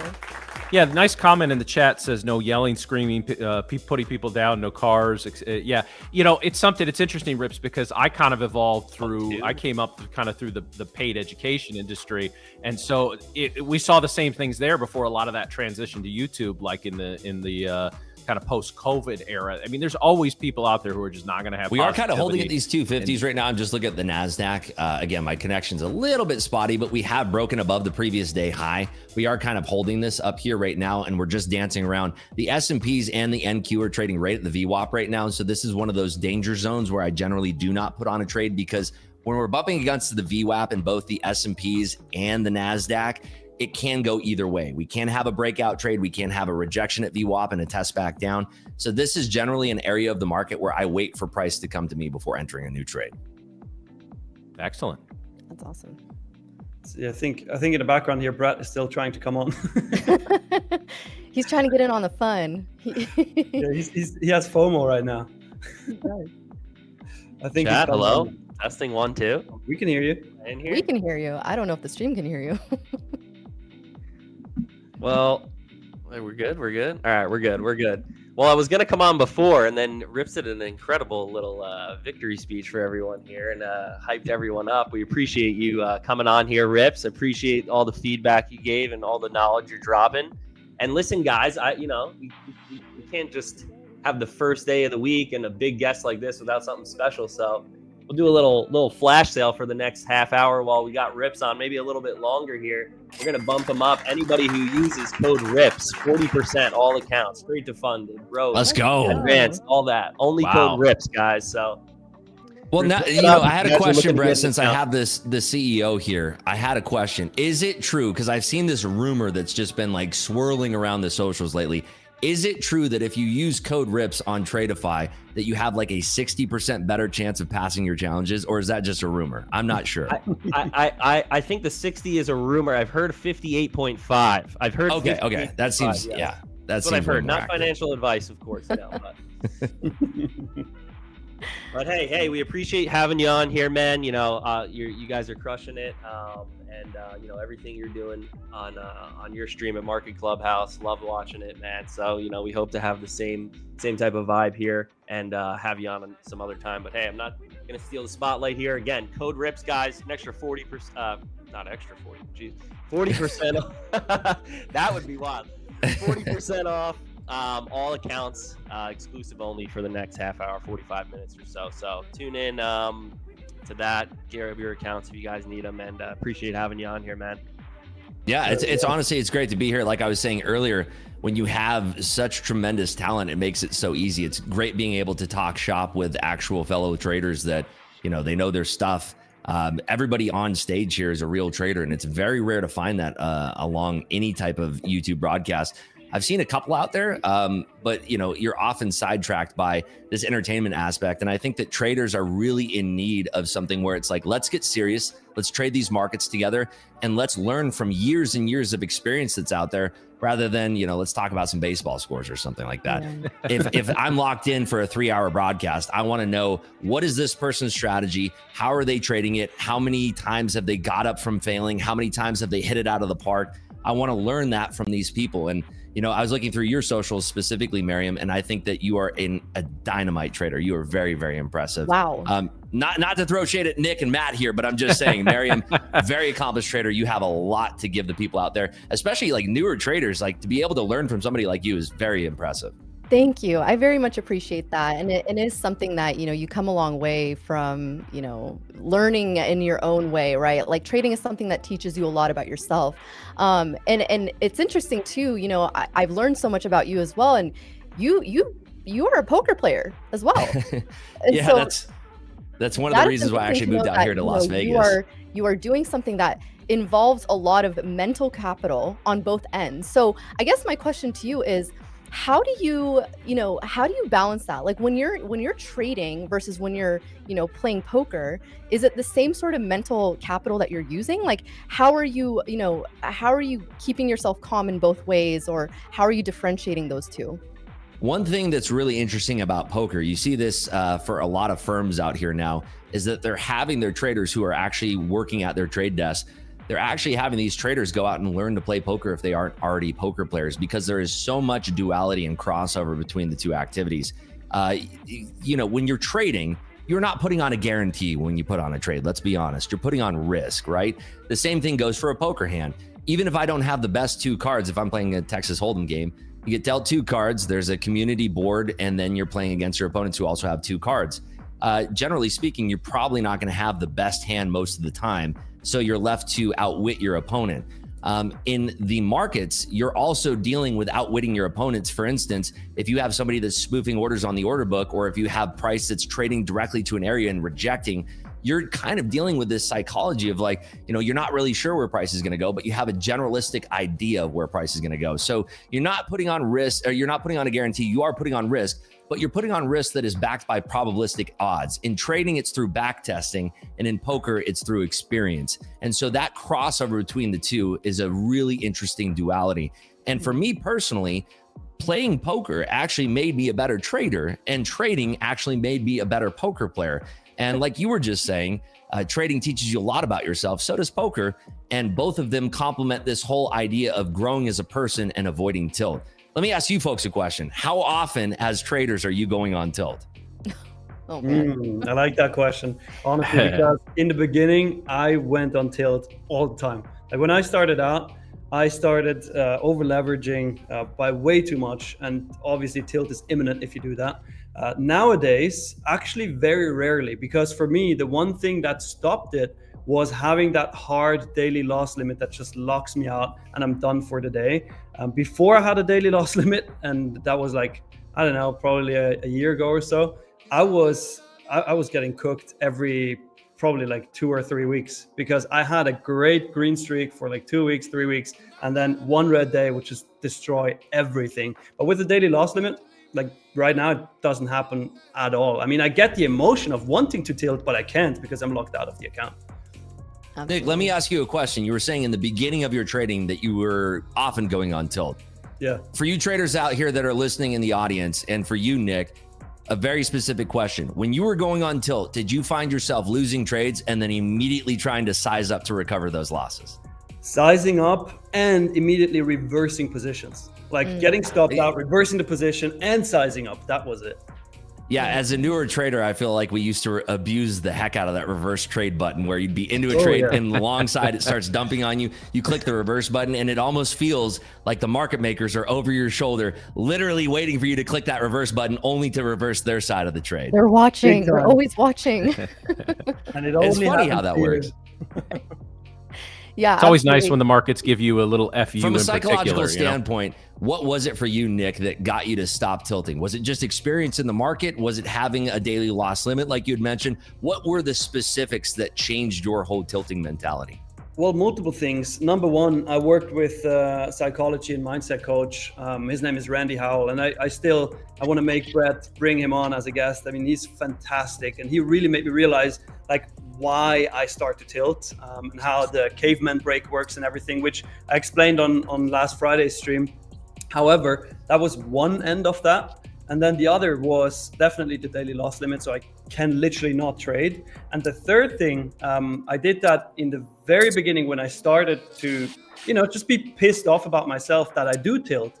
I actually had my girlfriend, she reached out to her cousin, he's like a super talented technician, and he built stuff on his own. And he built kind of like a safe with a timer. And whenever I had a big loss, I had to take my trading laptop and put it into that custom built safe with the timer. And that would literally physically lock the laptop in that safe, and I could not access it. So I know it's a bit of an extreme measure, but it worked for me. Yeah, you say that, but it's actually quite interesting. I had a similar experience. I didn't have a custom safe built for me, but for me specifically, the only way for me to conquer my tilt was shutting down my terminal and getting the heck out of my trading office. Because if I didn't do that, I would find myself saying, you know what, I'm already this deep in the hole. I got to put on another trade. What's another $1,000? I'm already down 10 on the day. What's the big deal? And you go through these psychological bargaining techniques with yourself, which is, one of the stages of grief. Of course, you've lost a trade. You start bargaining with yourself. Hey, it's not so bad. Let me go ahead and put on another trade. Something like that specifically is kind of what brings you out of tilt. A hard interrupt. So something like you locking your laptop in there, me jumping out of my terminal. Matt, for you, what was it for you? I mean, I didn't ask you already if you're a tilter, but I'm assuming you're a trader. You had to face tilt at some point, right? Do you mind talking about that? Difficulties again. You're on the AirPods, but we can understand you. You're good. Okay, good. Yeah, I'm trying to fix it. But anyway, no. So of course, I'm a trader, therefore I've tilted, right? Like that's now I got into the markets mostly in small cap stocks about 11 years ago, kind of in that craze. And instead of blowing a bunch of eval accounts, I lost about 70% of my savings that I had spent a very long time putting together. So, and part of it, again, as you said, it was just bad habits and the get rich quick mentality. Those small cap stocks that were up 60, 70% in a day. And you're always like, what asshole's buying them up here? Well, I was, right? I was that guy. And it took a lot of, so it wasn't necessarily the reverse button for me, but it was getting out of, chasing a stock and then turning around and looking at your P&L. And you can only have so many 4-figure day losses in a row when it's your, I mean, it's interesting, to talk to somebody else like yourself, Rips, who kind of came up before sort of the massive proliferation of some of the prop firms out there, where we're losing our money there, and that's a not to take away from those that have blown a lot of accounts, because those cost money too.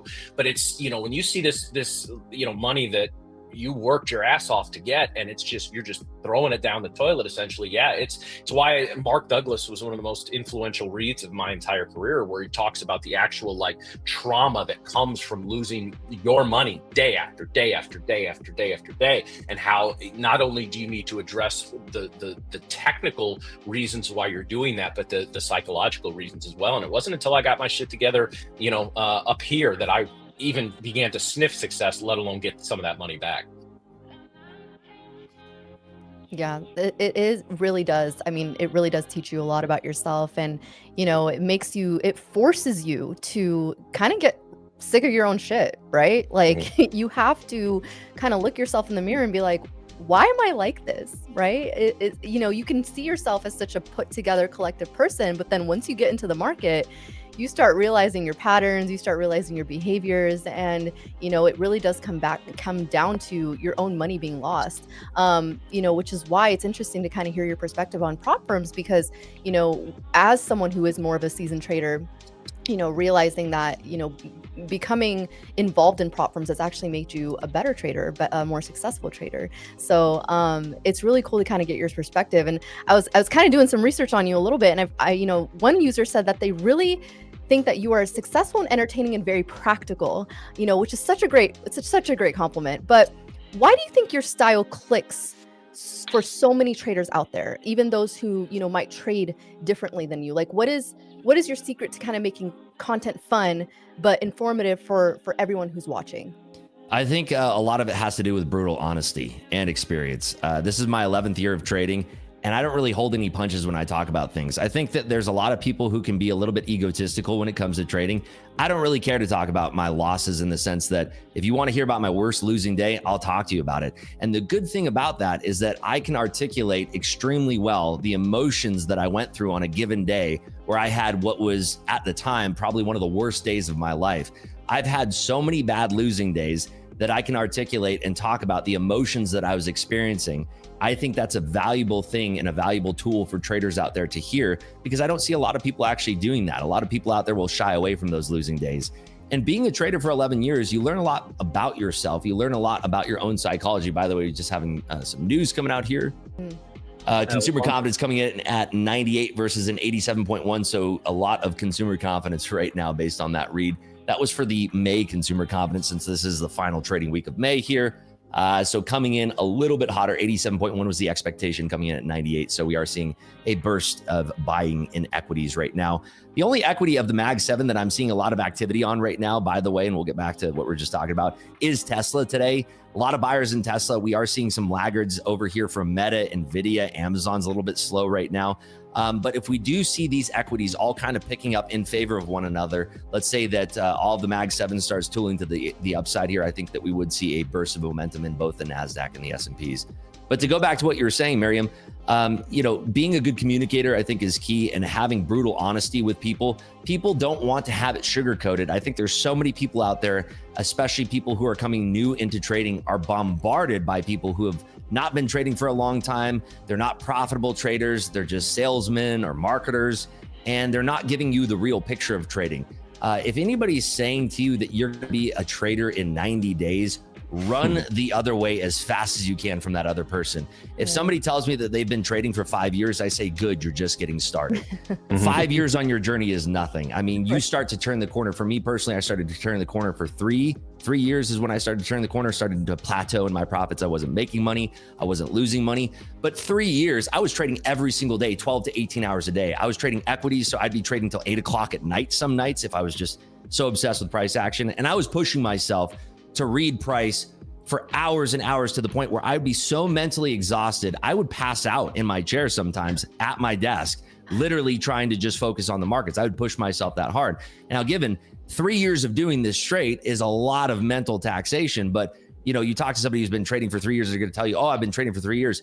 Maybe they haven't been sitting in their chair 12 to 18 hours. So that's why I say like 5 years of trading for most people is generally just getting started. So I think a lot of it has to do with my journey, my willingness to share, good days, bad days, everything in between, and being able to articulate what I was going through on an emotional level. Oh my gosh, absolutely. Absolutely. And I love how the market, by the way, is ripping as you were speaking. I mean, so fitting for who we have on a guest today.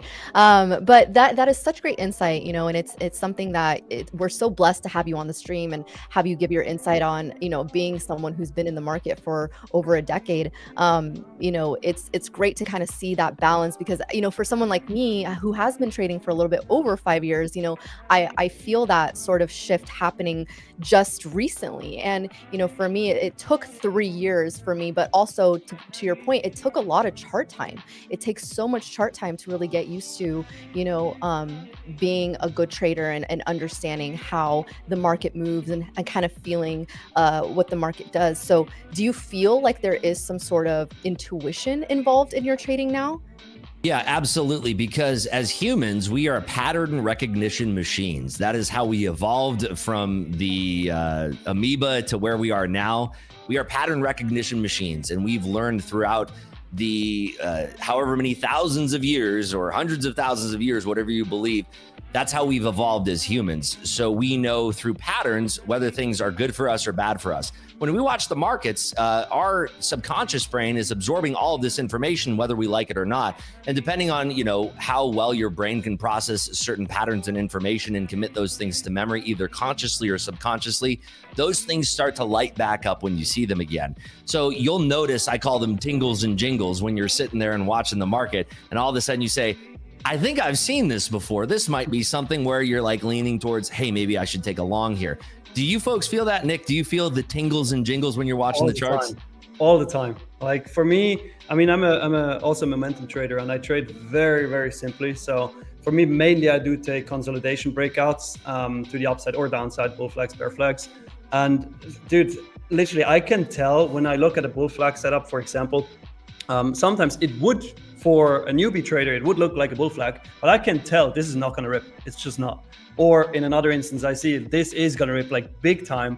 So for sure, like you just get those, how do you call those? Ingles and tingles? Tingles and jingles. Tingles and tingles. There we go. Rips is using what the sounds that Vegas thought. So that's what.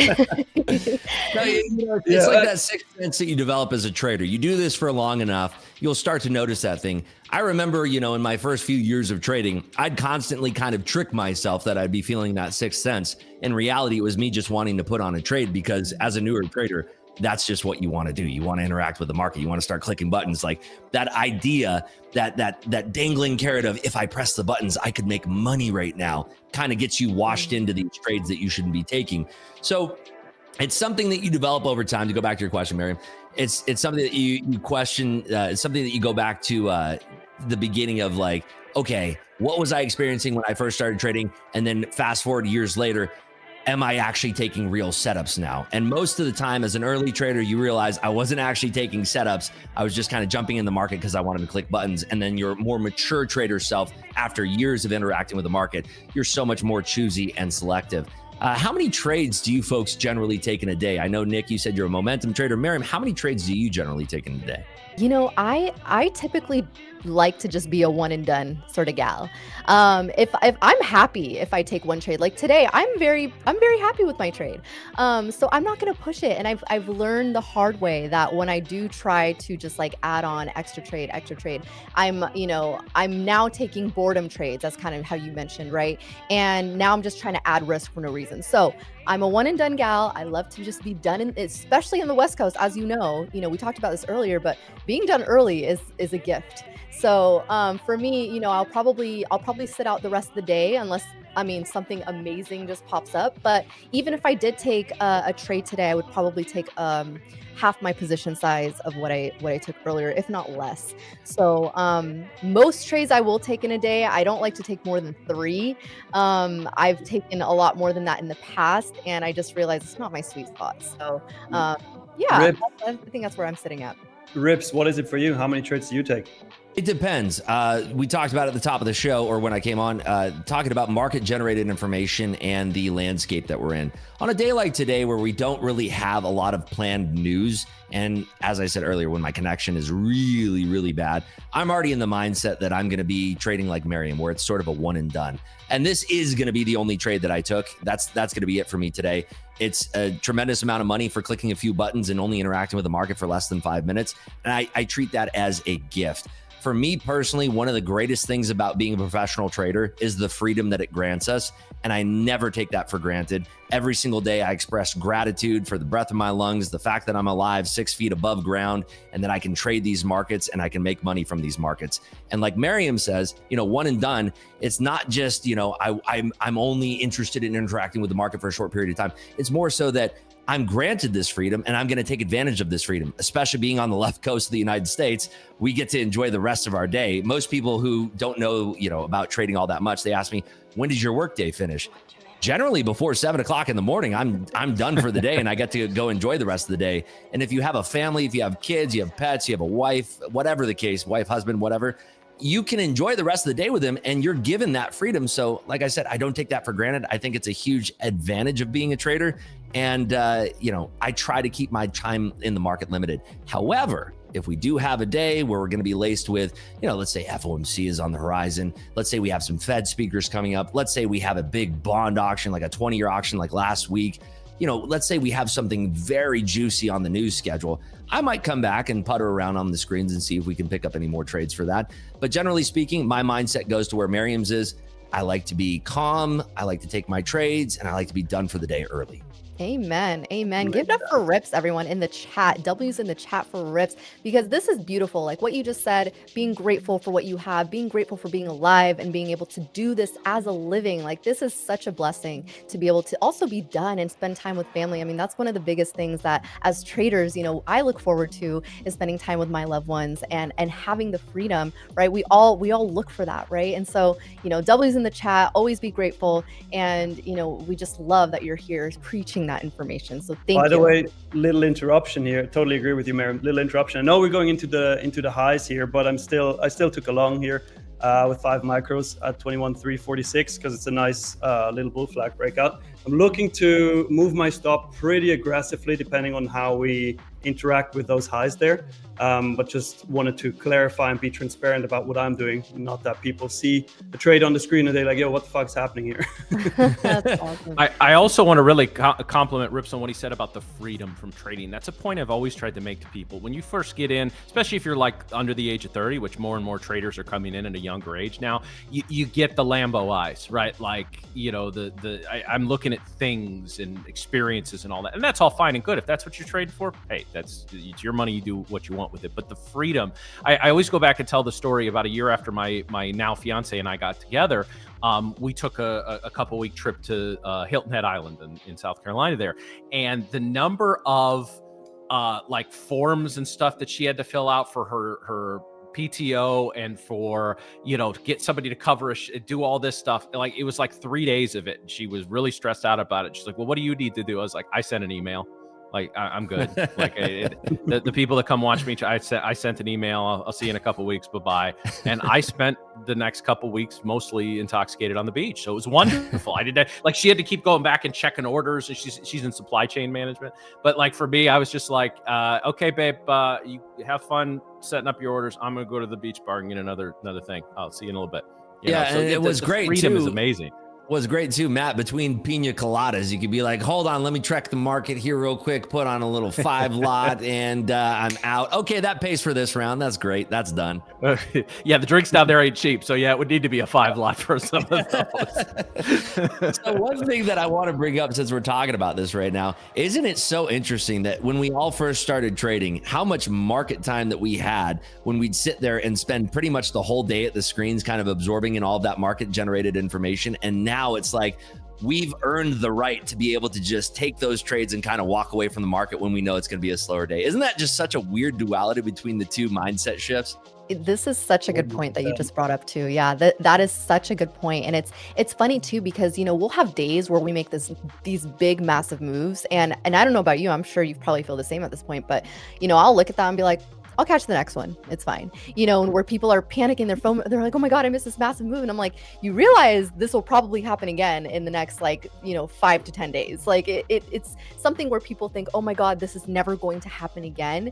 But you realize like you'll get the next one and it's going to be great. Right. And you're going to always like, you have to make sure that your mind is in the right moment, because I could have been in a situation where, you know, I was spending time doing something that I really enjoyed. And if I would have just like ripped myself out of that moment just to put on some risk that, you know, yeah, would have probably made me some decent money. Like that's what I mean is like, you have to look back at those times and be like, what is the reason that I'm doing this? You have to ask yourself, what is the reason I am trading? And I don't want to take from Nick right now. And I know Nick, you're pumping right now. You're trade, buddy. Yeah, I just moved my stop to +1 point because I don't want to get you know, I don't want to eat the highs there and then drop right back. So I'm just going to trail my stop with this. If I get stopped out break even, I'm fine with that. But I'll just let it run. Right now, Nick, we are seeing a breakout in NVIDIA, Microsoft, and Google, which is fueling this rally in the NQ. So that is absolutely beautiful trade. W's in chat. That was a beautiful, beautiful trade. Well done, well done. Rips, also, shout out to you for the sound stream that you got going on with sound bites. We got to get that. Yeah, we got to get that implemented here. I'm just so used to it at this point. Awesome. You know, one of the things that you were talking about, Miriam, that I wanted to touch on, was talking about, if you miss a move. That's one of the biggest questions I get. I get flooded with DMs from newer traders that are looking for help, as expected when you put yourself out there. One of the biggest questions that I'm getting is, how do you deal with FOMO? Because there will be a huge move in the markets, right? Let's just say there's a given day where there's a Trump tweet or something like that. FOMC happens, the market moves 200, 400 points in the NQ.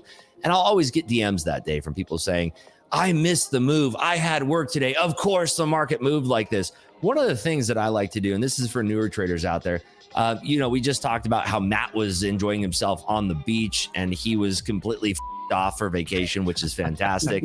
And what's great about that is that's where I want you newer traders to put your mindset. If you were on the beach like Matt, enjoying yourself on vacation, you wouldn't be worrying a thing about the market. So if you ever miss a move, put yourself in that mindset that I was on a beach, I was on vacation, I was going to miss the move anyway, and start to program your mind in that sense. And like what Miriam said, there's going to be another move. I promise you, the markets are open tomorrow. This is a 23-hour-a-day product that we're trading. If that's not enough for you, Pumpkin, I don't know what the is.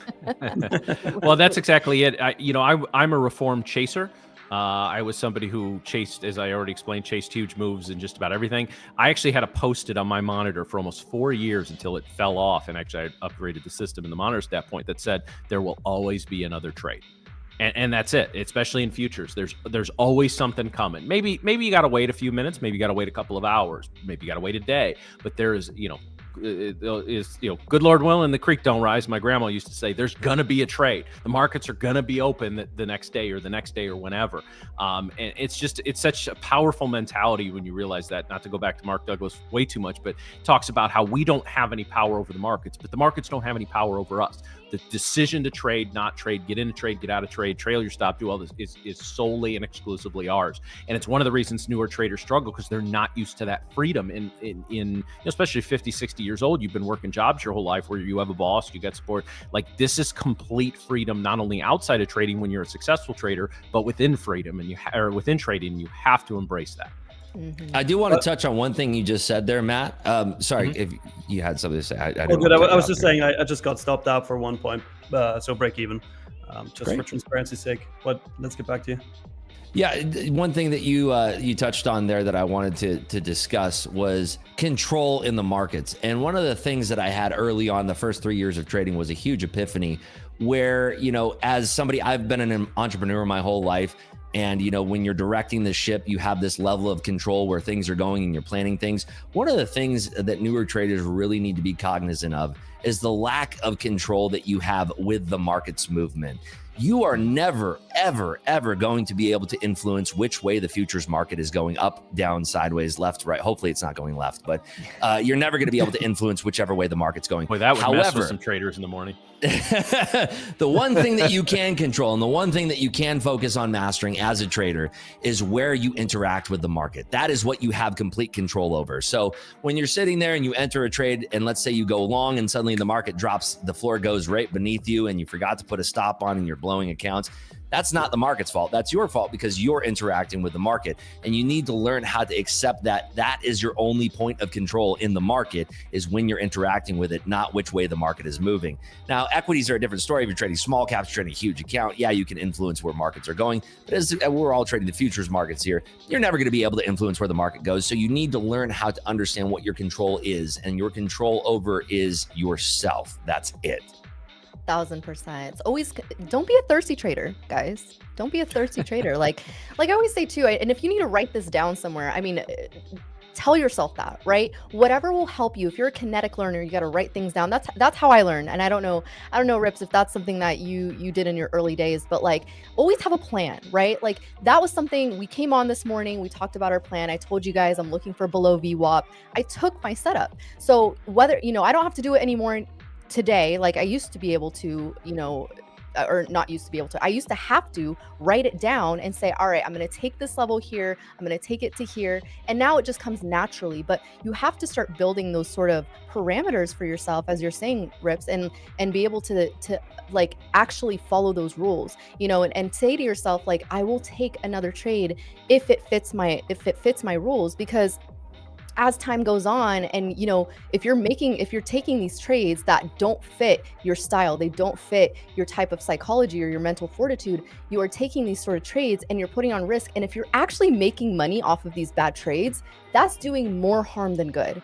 And over time, your mind is gonna start to tell you that you can take these bad trades, and then time goes on and you're not going to have any more money to trade with. So you really have to be careful, and like I said, understand who you are as a trader. The market will tell you exactly what kind of trader you are if you don't know already.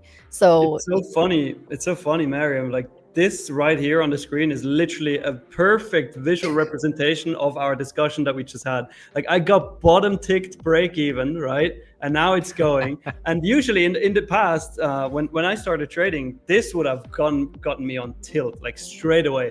I would be like chasing the move. I would sizing up. I would try to still get my profits, but the move is already gone, right? And now if I get stopped out break even, I just chill. I'm fine. And if you stay tuned for after the program today, we'll tune into Nick punching a hole in his monitor live on screen. Yeah, it is interesting too. For you newer traders out there that are still working on your pattern recognition and reading the charts and reading the markets, it will come to you eventually. And you can see that even a very accomplished trader here, it comes out, stops you out to the tick, but it's coming back to that psychology of just learning to relax, learning the lack of control you have about the market movement, and you can only control yourself. And one thing I want you to make note of is the next time, for you newer traders out there, the next time you go on tilt and everything's all said and done, let's say you have a day where it's just scorched earth, ask yourself after the day is done, would you have done better with or without the tilted behavior that you exhibited? And I promise you, if it's not 100% of the time, it's going to be 99.9% of the time, you're going to say, I would have done better without whatever my tilted actions were. Now, this works both ways. And one of the reasons that I find that most newer traders are finding themselves on tilt more often than not is because they have a good result. Let me ask you a question, Nick. If you would have taken that trade again, tilted, and it went in your favor, would it have made you points, yes or no? Yes, no, right? Absolutely. It would have made you points. Here's the problem. You just allowed yourself at a psychological level to break your own rules, and now you've broken the trust within yourself. One of the parts of being a very sound trader is learning to be in bed with yourself, that you can trust yourself to the nth degree. And that means that you know that you can wake up in the morning, trade the markets, and you're never going to betray yourself. And that's one of the things that I see that a lot of newer traders are doing, is that they're taking trades while they're on tilt, and the process is ignored, and then the trade is working out in their favor. That reinforces bad behavior in your brain, it releases trust within yourself, and it allows you to go on tilt in the future. You want to avoid this as much as possible. And that's one of the differences that you'll see between a newer trader and somebody like Nick here, who didn't take the follow-up trade because he's trusting himself and he's following his rules and he's not going on tilt. Absolutely. And it's like I say. Go ahead, Matt. I was going to say, bad habits. If they never worked, nobody would develop bad habits. If every now and then chasing didn't make me a ton of money, I would have stopped it a year before, right? If oversizing or over trading never worked, it would be stomped out of people very quickly. It works just enough to keep you doing it, but it will smack you up eventually. Sorry, Miriam, go ahead.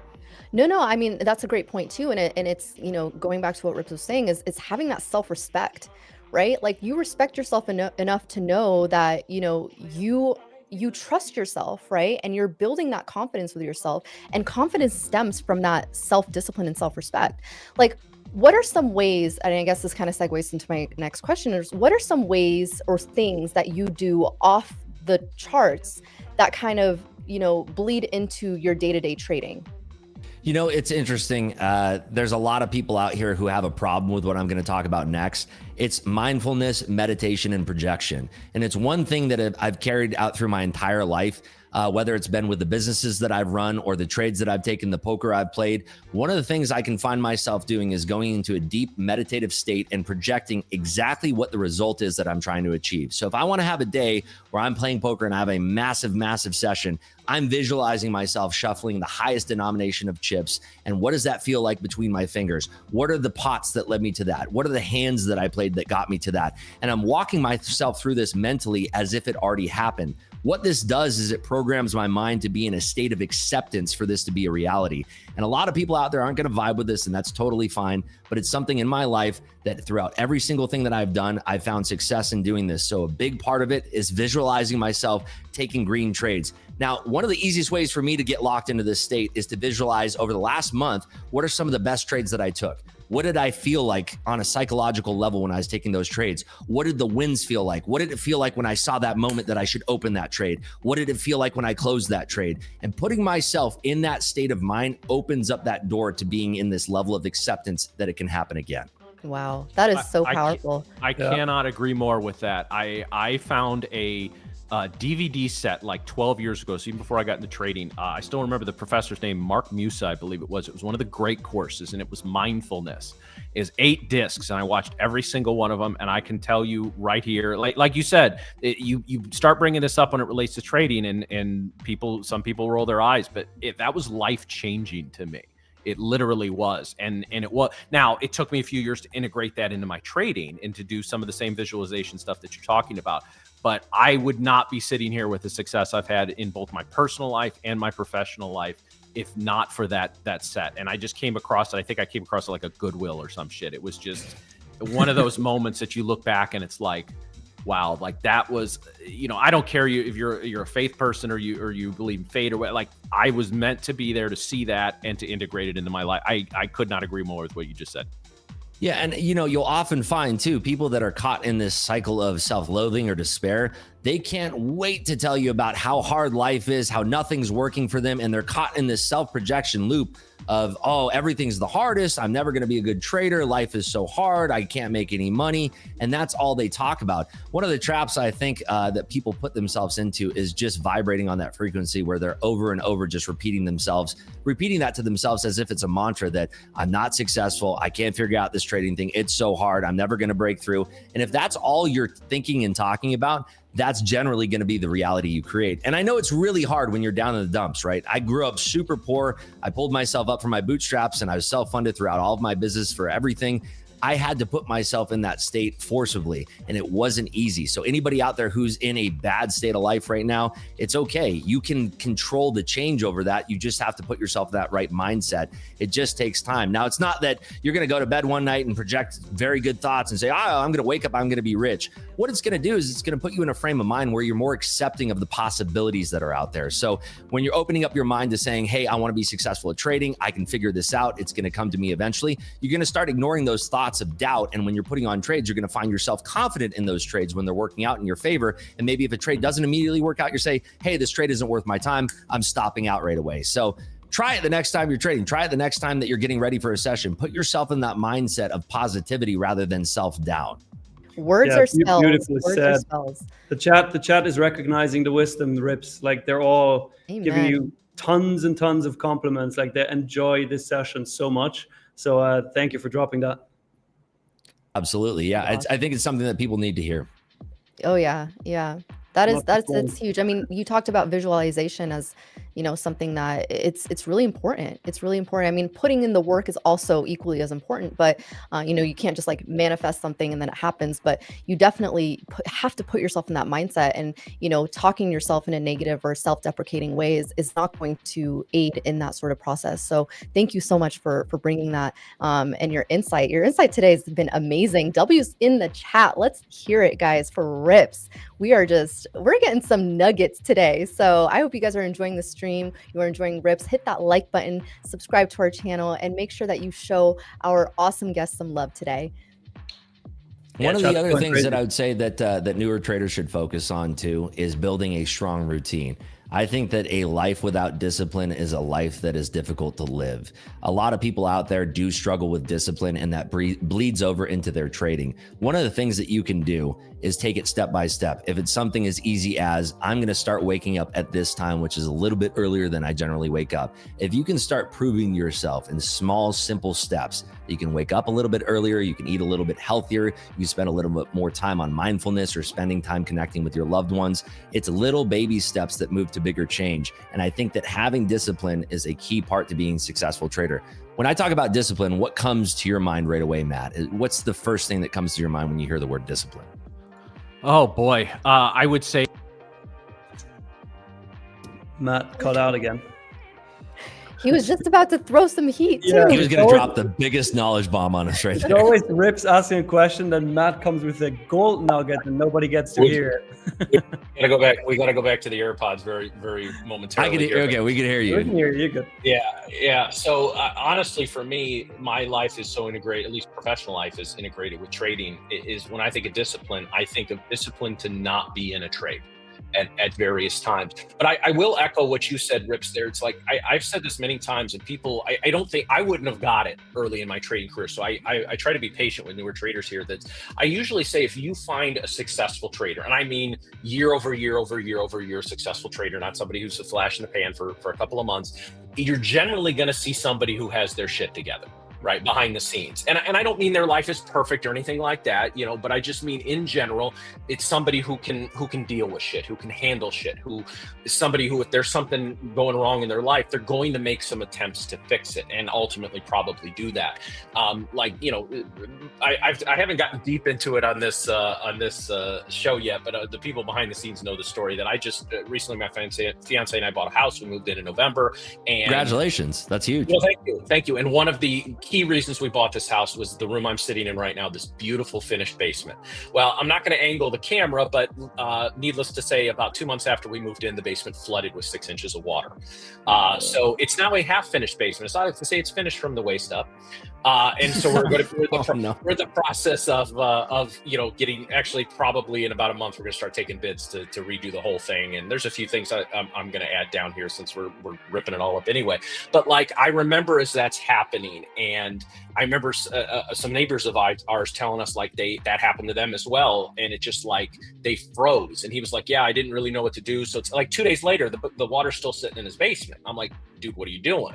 Right? Like, handle something. You got to call somebody. You got to do this. Like, I understand it's overwhelming, but at the same time, like that's right into trading, to do the things early in your career and to develop the skills that you need to be successful is all discipline. And you show me somebody who's undisciplined in their personal life and how they go about their every other part of their life outside of trading, I'm going to show you someone who's probably not a profitable trader. Big time. Rips, how do you train your discipline? Repetition. Repetition is the key for my discipline. I have generally always been a disciplined person because growing up, I had an idea of how I wanted my life to be. And I was very restless until I started hitting a lot of those goals out of the park. So for me personally, discipline has always been my way of life. And I've found purpose through discipline. There's been times in my life, I had a successful exit in my early 20s where I made a bunch of money for selling a company. And I found myself falling into patterns of being undisciplined because I had unlimited amounts of freedom and what seemed like at the time unlimited amounts of money. So for me to have that kind of, all of a sudden opening up to me when I never had that before was something where I started to lose a lot of my discipline. I was going out all the time. I was partying. I was flying all over the place, just living a life of leisure nonstop. And what I found throughout the years of doing that was that I lacked purpose in my life anymore. And that pushed me back into realizing how important discipline was in my life and getting back to that disciplined ideology of like waking up at a certain time, doing a certain action, finding fulfillment in helping others or creating something, being a producer of something. All of those things kind of keyed back into this idea of, I need to be disciplined again. And finding that discipline not only brought me purpose in life, but it brought me solitude and happiness. And it's something that I think that a lot of people, that if they haven't turned the corner completely on discipline, it's something that they'll realize if they do eventually, they'll look at themselves being disciplined, what changes they've made in their life, and they'll say, I can't actually believe that I lived any other way but that I did before this. So you'll find that through a lot of people that, maybe they start eating healthier, maybe they're waking up at an earlier time, maybe they're finding time to spend more time to connect with their loved ones. They're going to look at themselves after they've made those changes and look back at their previous self and say, I can't believe how well I feel now compared to what I was before. And that for me was the most fulfilling thing. And that's what keeps me locked into discipline, is knowing how good I feel being a disciplined person. Absolutely. Absolutely. Sense. By the way, guys, chat, if anybody took the trade I took and you did not move break even, you just hit TP. Congratulations.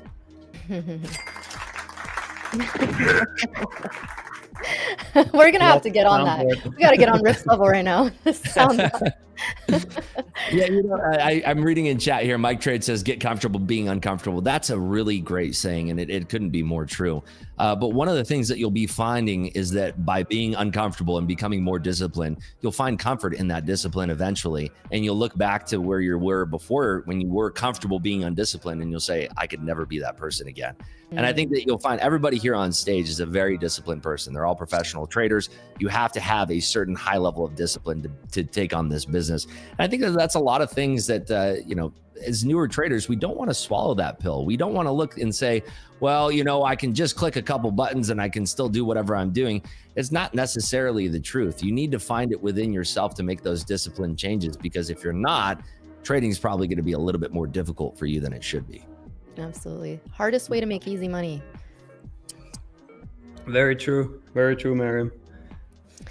Well, we are so happy that you are, like I said, you are here with us. You are dropping all the nuggets.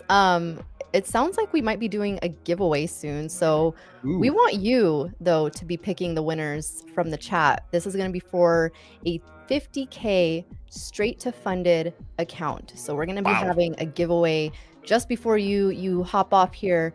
So just for everyone that is in the chat, we're going to be doing 2 giveaways, and it's going to be for RIPS. RIPS is going to be choosing it. I wanted to say Nick and Rip at the same time. I got a little fun. All right, we hope you guys are ready for that. I'm super excited about that. One thing I do want to note too is on Tradeify straight to funded, there is no monthly cost for those accounts. It's one of the things that I thought was the coolest thing. Because look, when I first started trading 11 years ago, I did not have prop accounts. There were some prop companies out there, but I never looked into trading that. I put my own money into that. Obviously, I was successful at the time when I had my companies and I had money to burn into these markets, but the amount of money that I burned, I wish I could remove. And one of the great things about Tradeify's program is that with a straight to funded account, there's no monthly fee for that. You buy the account. It's just like trading your own real money, but at the fraction of a cost. I did take 5. I traded 5 straight to funded accounts. I traded those for 20 days in total, and I got $30,000 in payouts here from Tradeify. Nice. It was absolutely fantastic. That's amazing. Couldn't be a better program out there. I really thoroughly enjoyed that, because one of the great things about it, and I know that I might get some flack for this, was the 20% consistency rule. Being a disciplined trader, I like to wake up in the morning. I like to focus on exactly what my goal is, and I like to nail that goal. For the 20% consistency, all I did was take that 150K straight to funded account, and I aimed for a profit target between $900 and $1,800 every single morning. Usually I could knock that out in 1 or 2 trades and just be done. And having those type of marching orders where you know exactly what you need to do, you're locked in, that's what I love about the program. And again, no monthly cost. Like, it's like you're trading your own real money at the fraction of the cost, which is insane. Can I ask, did you make Brett hand deliver that check to you? If I was on the right coast of the United States, I probably would have done that. No. But by the way, I will say this. We did time it on my stream, how long it took for me to get my second payout. It took under 2 minutes from request to actual bank transfer. Under 2 minutes. That is absolutely insane. Speed. That is how we do it. Speed. And actually, I see people typing RIPS in the chat all the time because they think this is the giveaway keyword, but it's not actually. Let them energy. They just thought they know it, but they don't. So here's the thing. We want to get Brett to throw some sort of a, Tradeify meetup in Vegas later this year. That would be sick. I mean, no promises here, of course, but that would be sick. And maybe we could have RIPS there. Who knows? So why don't we try the word Vegas? I love that. So let's do Vegas for 2 straight to funded 50K accounts right now, and RIPS is gonna pick the 2 winners. All right. So let's see the chat ripping right now. Yeah, it's lighting up here. There you go. Wow. I was gonna make the giveaway keyword tingles and jingles. I wanted to. Miriam, so many people spell Tradeify wrong. What do you think is gonna happen if you do that? It would be cool though. It'd be fun. Tingles and jingles. Very true. Very true. We could use it for the next one. Wow, there are a lot of people in chat. Give it up for yourself. This is amazing. We got a lot of people in here. I've been waiting for somebody to do this, and I got to give it to the first person I saw doing this. Troubled Trader in chat did Vegas with all of the suits, the hearts, the diamonds, the clubs, and the spades. So congratulations, Troubled Trader. Winner number 1. Winner number 1, you just had a 50K straight to funded account. Congratulations to you. Make sure to type something in the chat awesome. to claim your prize. Yeah, they just wrote, yo. Nice. So let's see who the second one is. All right, I'm looking here. We have. There's some funny people in chat, right? Some funny messages. Yeah, I just saw a couple. That's a good one. All right, I'm gonna close my eyes. I'm gonna point at somebody here. You. Okay, that is Zay. Z-A-Y. Zay in chat. Congratulations, winner number 2. Nice. Congratulations. Excellent. 50K straight to funded account. I mean, time to make some money, baby. That is awesome. Make sure that you are subscribed to the channel. You like this stream. Make sure that you are also, your email is synced up with your studio, your YouTube studio. So your same email that you have your Tradeify account with, make sure that is on your YouTube as well. And also to accelerate the process, make sure to add your email to the YouTube description so we can find it faster and actually email you. Yeah, and guys, for those that did get your giveaways last week, you got to do that. You got to put that in. You got to give us a way to confirm and get in touch with you. I know there's still a couple people waiting, but I know the majority of people have received their prizes from last week. We did a ton of them, so props to our behind the scenes team for keeping up with that. Yeah. Also, guys, don't type Vegas anymore. We're done with the giveaway. If you quit type blowing Vegas, up the chat. You get disqualified for the next one, guys. But the two winners, please make sure to type something in the chat right now so we can actually find you again. Say winner in the chat, but only the 2 winners. I hope it doesn't explode now. Let's see. Oh no. What did you do? I just realized when I said it. Everybody out of YouTube chat is honest people. What are you talking about, man? Oh, there we go. That's there awesome. we go. We already get other people commenting it. Do you remember who you picked, Rips? Zay and Troubled Trader. True. That's that trader memory. You got to have that. So background Nick, take note. Rips just repeated who won. Background Nick. We just need to change one of your names. That's just one of you flip a coin or some shit, and then we gotta change or somebody can go by Nicholas. I don't care. It's like the background Nick, the Swiss Nick, the white tea Nick. This is all getting really confusing for me. I think the background could be the Adam Sandler character, Little Nicky. Yeah, there you go. Actually, we did call him Little Nick for a minute. You don't know what you just started. Oh, man. So Rips, I gotta know something like more. You know, we've been talking a lot about trading and your trading personality. I gotta know though, like, what do you do? What's your guilty pleasure after a big trade, or not even a big trade? Like, what is it something that you like to purchase for yourself, or do for yourself as a guilty pleasure after trading? It depends. I like to reward myself around like my birthday and buy like big purchases around my birthday. Last year, I splurged on myself really heavily for my birthday.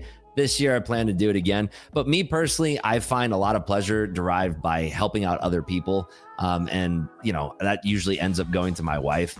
When her birthday rolls around, it is her birthday month. It's not just a birthday. So I like to really kind of, make her month a great month, or, every single day I get to spend with her is a blessing. But I don't drink. I don't do any drugs. So for me, I find pleasure in going out on the weekends and going and eating.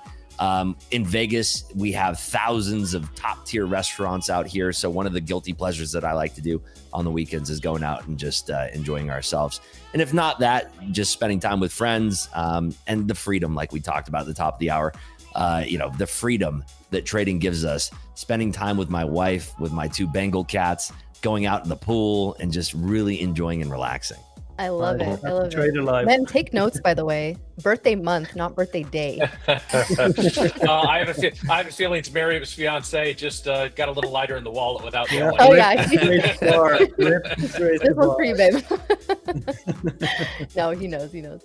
No, that's beautifully put. It's like going back to the whole trading is freedom sort of mantra, and making sure that you can spend time doing things that really bring you fulfillment. Also, it's fun fun to treat yourself here and there, but and as you should as traders, right? You should always be treating yourself, but something that's worth noting is bringing the freedom to your life, and that's what trading is about, right? So thank you for sharing it.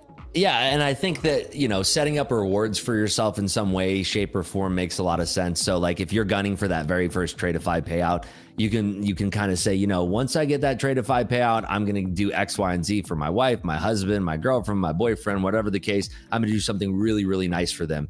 And finding that way to kind of reach that goal will give you that feeling of not only like you did something for yourself because you're getting paid on that Tradeify payout, but then you're doing something for somebody else. And I think that you'll find a lot of gratitude in doing that. 100%. Yep. Yeah, big time. Awesome. Big time. All right. I think Rips, we're ready to wrap up here. Been amazing. Thank you for showing up. Thank you for dropping the gold nuggets. Thank you for dropping so many valuable lessons in here, and actually made this feel like we're hosting together every single day. So I love that. Yeah, it was really amazing to share the stage with each and every one of you, and being able to talk with real traders has been a really refreshing thing. And it's not often that you're going to find so much talent packed into a 3-hour program. It's really, really great. So you traders out there that are watching this program, make sure you tune in and continue to tune in, because you're not going to find this type of value in a lot of other places. This is a tremendous program with tremendous talent, and I really appreciate you folks having me on. We appreciate you so having much. you. Thank you. Make sure that you drop your socials as well. You can find Rips at Selling Rips on Twitter, and you are also on Instagram, is that right? Yep, I'm on Instagram, Twitter, and it's called X now. Yes, we're on Instagram, X, and on YouTube. If you search Rips Trading on YouTube, you can find me. I live stream every single morning at 8 o'clock in the morning. I'm on Instagram. That's where I'm more so posting behind the scenes stuff on my Instagram stories, and we have some vlogs coming up on the YouTube channel as well. So I really, again, I appreciate you folks having me on, and I hope to see some of you on the socials.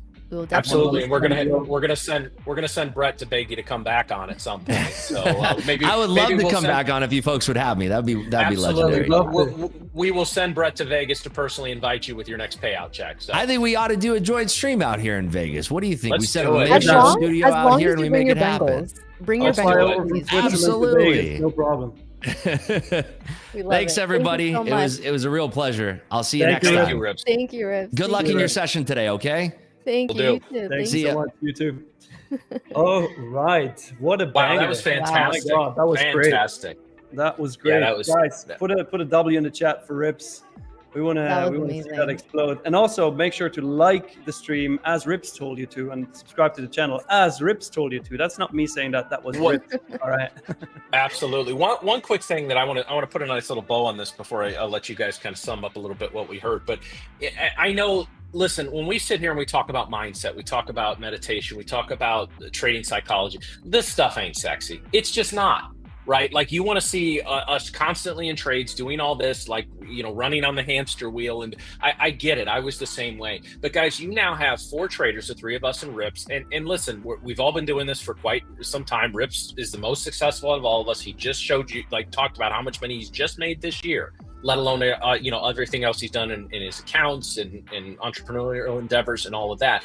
And if you have all of us saying how important the mindset part and the mental part of trading is, honestly, guys, you're not going to be successful till you start getting that under control. I know it does. Again, I know it's not sexy, but at the same time, every trader that, guys, I've done money show events in New York, in LA, in all over the place, right?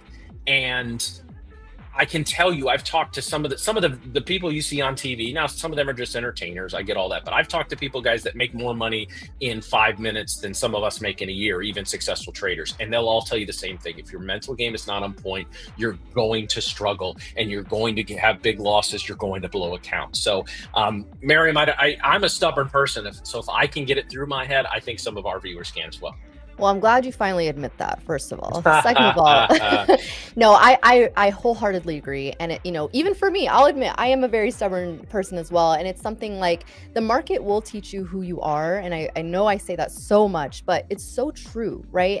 And once you finally identify who that person is that is behind the charts, that is trading on your behalf, aka you know, you have to check yourself. You have to understand, like, what is it that are my weaknesses? What are my pain points as a person? Because you know, a lot of that doesn't actually show up until you start trading. Like I said, you could be a very disciplined person outside of trading in certain ways. And yes, a lot of that will, you know, transfer to your trading, but there could be some things that you struggle with when it comes to money, right? And money is something like a taboo subject, right? A lot of people don't like to talk about money or how much they're losing or how much they're making.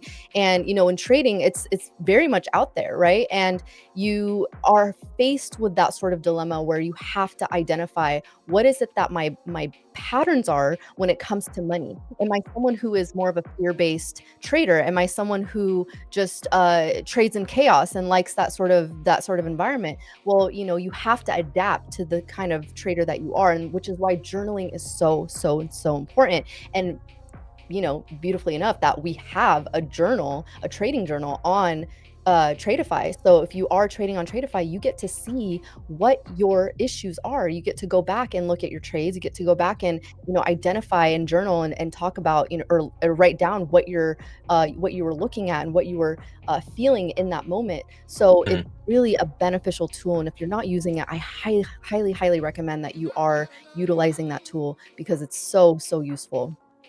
Absolutely. And I see Zach in the chat saying he's been trading for 1.5 years and just now becoming profitable. It was about that same time frame for me, Zach. Actually, it was a little more than that. I lost so much my first about 6 to 8 months. It took me a good 1.5 years after that to get back to break even. And I remember feeling happy with that, but at the same time, like, well, shit, I've been at this for like 2.5 years ish now, and I'm break even. And you know, it felt good to have made that money back, but it was like there were times, even as I was starting to make my first like profit where I was just like, gosh, there's so much went into this. And now, yeah, you can sit down and make a, you know, I know, you know, we talk about these big wins and all that, but just making a couple $300 a day and then scaling up a little more and scaling up a little more. But you've got to get that mental game on point. I was so glad to hear that from RIPS on that kind of stuff. So fantastic group. Your interview guys, hopefully we'll get him back at some point, but we do have 3 more guests coming this week. We check our socials for that schedule. But yeah, it's going to be, we got some great names, but that's going to be a tough act to follow, guys. That was some good stuff. Oh yeah. Big time. He set the bar pretty high now. Well, and notice, right, like it was great we got into that because the markets have gone to shit in the last half hour. We got that pop up. We're kind of hovering right at about the +2 standard deviation band here, guys. Just nothing's going on. So yeah, we got Rake coming tomorrow, guys. Rake Trades, Brian Stonk on Thursday, and Big Gains Club coming on Friday. So we've got a lot coming up, and again, this will be all week. So I'm bummed. I'm bummed that I'm not here these next 3 days. Like, dang, I'm gonna miss out. I'm gonna probably watch the stream from somewhere on the planet, which I can't say where I'm going because my friend probably watches this stream and it's a surprise trip. I mean, we could always just crash it and just like show up and stream from there. That's fine. Well, that's true. Like stream from my phone. Well, just to keep your spirit alive on the show for the next 3 days, I'm gonna wear nothing but a white tee, and we'll get Miriam maybe to like do the thing with at the front of her hair. Like yeah, I'll wear my hair up like super. Thank you guys. Appreciate that. And you can maybe drink some Swiss mountain water too, and you're gonna be fine. Yeah, except there probably will be vodka in mine, so that would be fine for like an hour, and then like the second hour of the show, I'd be like, I'm going in here. It's just fuck it. I go full tilt. Let's do it. Yeah. Actually, can we take the time really quick, Miriam, and to summarize the trade that you took today? Because we can see here on the screen, you had $1,170, was that $9 in profit? I'm sitting at $10, so all good. That was a break even +1. No, but you know what? Break down your trade, that would be phenomenal. Yeah, absolutely. So I kind of mentioned to you guys in the pre-market that I was looking for this area right here. So I did have this 1 hour trend line that I was looking at on the NASDAQ. Let me just make this a little bit bigger. So I was looking at this. This is a 2-minute chart now that we're looking at, right? Because I do like to trade on the 2-minute. I like to analyze my trades on the 2 minutes. So when I was looking at this, you know, we obviously got some news coming out that, you know, helped push the market down. So what I had been looking at was we originally got this break of the trend line and then a test on VWAP. Now, I told you guys in the pre-market, I don't like to take the initial move. I like to let the market digest a little bit. Now, the one thing that I was looking on the 2-minute was this candle right here, this next 2-minute. We did see a pop up back into that trend line. And I don't know if you can see on my chart, this faint line right here, it's kind of an orange line. This is the 9 EMA. And I also observed this on my charts as well. We did get a retest back to the 9 EMA. And then when I saw that we actually closed below this trend line, I did like that we were getting that move. So what I did was I entered actually on this break right here. So 241 was my entry. So I took this short right here, and then I took my first take profit at this 200 level on this second candle right here. I told you guys 200 was a psychological level that I was looking for. Obviously, we got a little bit moved. We didn't quite hit this line that I was looking for here at the 185 level. That was going to essentially be my second take profit. So I did end up moving my my break even level as well. So I did profit, you know, that 1100 on this trade. But, you know, if we did get this move, essentially my stop was this 9 EMA where VWAP is sitting as well. So once I saw that we were making this initial move back up, obviously I stopped out, and good thing I did, because we made a nice move to the upside. So that was a nice little profit there, a nice little scalp. I think I was in that trade for about 10 minutes or so, I want to say, maybe less. Yeah, because I got stopped out on this candle right here. Yeah, so. Well done, guys. Can we get a W in the chat for Miriam, because that was phenomenal. And I actually do have Miriam. I actually do have a soundboard here, so I could start programming that for the same as RIPS was doing, because that was fucking sick. That's awesome. Yeah, we need to get that synced up. We need to sync it. All right, guys. So we are done with the first hour and a half of the trading session. We really don't have any major news coming for the rest of the day. I'm actually looking for a break to the downside, just because of where we are on the charts, and we're struggling to pop. I just don't. To me, any long from here or up is chasing. I'd really like to see a break below 360. I'm not saying that's a trade or a trigger for me, but that's going to be the area that I'm going to start looking for a potential move, either back down to the -1 standard deviation. Or actually, what I truly like to see is a break below +1 standard deviation for a move back to VWAP. I think that's what I'm going to be looking for. I don't know if we'll see it as long as we're on the air, but for you guys that are going to be around the rest of the day, that's what I'm going to be looking for. A break below 360. I think that gives us room down to 330. And if we get through 330 and 325, I think we'll retest 300. I'm not prepared to do a whole lot below there. I'd let a little ride maybe down to VWAP. But yeah, that's what I'm looking at this afternoon, because boy, we are having trouble getting and staying above sort of that 390 level. And actually, if we go down to about 385, we have a multi-wick rejection here. 1, 2, 3, 4, 5 candles out of the previous 7 that have rejected that area. That's a strong sign of rejection. Now, this is the NQ. We could run 100 points to the upside almost instantly, but for me, a breakdown below 360 for a move close down to 300, I would check. I'd need a trigger, but that's kind of what I'm looking at. Yeah. Gotcha. Yeah, let's see if we get that move. Yeah, I like that. I know I'm also looking at ES here, and I don't know if the traders here will trade ES, but ES is approaching a level at 930 that we could see some resistance at. But we are kind of like just stalling at this, you know, 915, 912 area. But the next level up would be that 930. We do have some like a seller zone, I guess, if you want to call it, that would go all the way up to the 955 area. So if we can hold above there, you know, and again, I don't know if we're going to get there today, but it's just an area to be observant of. On the NASDAQ, something that I have as well is we do have room up to that 478. And then next level of resistance I see is the 21,509, 510 area, all the way up to 550. I mentioned this on the pre-market as well. So just be mindful of that. If you guys are looking to take a setup, there are these levels sitting at the upside. Yeah, I'm actually interested to see if we go to my chart really quick. Before I took my bull flag break long here, I was actually looking at this level because of the 15-minute highs, right? And the thing is, I'm interested to see if this holds or not. Because if it breaks, I'm all with Matt. And actually, you know, I'm going full Beyoncé mode. But if not, I'm actually looking for another breakout here. So let's see what happens. For now, it's just waiting and being patient. Yeah, it's kind of one of those weird things. I'm not sure the market has a whole lot of reason to go much higher, but I'm also not sure it has reason to dip down, other than a you know, just some people that got long maybe at the 220 to 240 level taking profit. But I would imagine most of the day traders that loaded up down low, or even the algos, are long gone by now. So it'll be interesting to kind of see where that next move takes us. Absolutely. Absolutely. I want to know in the chat, how are we doing today? Did anyone take any trades? Did you end up winning? Are you green on the day? Are you red on the day? Did you? Let's pull up a poll here. Break even? Are we green or red? Can we get a poll here in the chat? And then let's see what's happening. Super win. Love that, Dylan. Win, flat, red.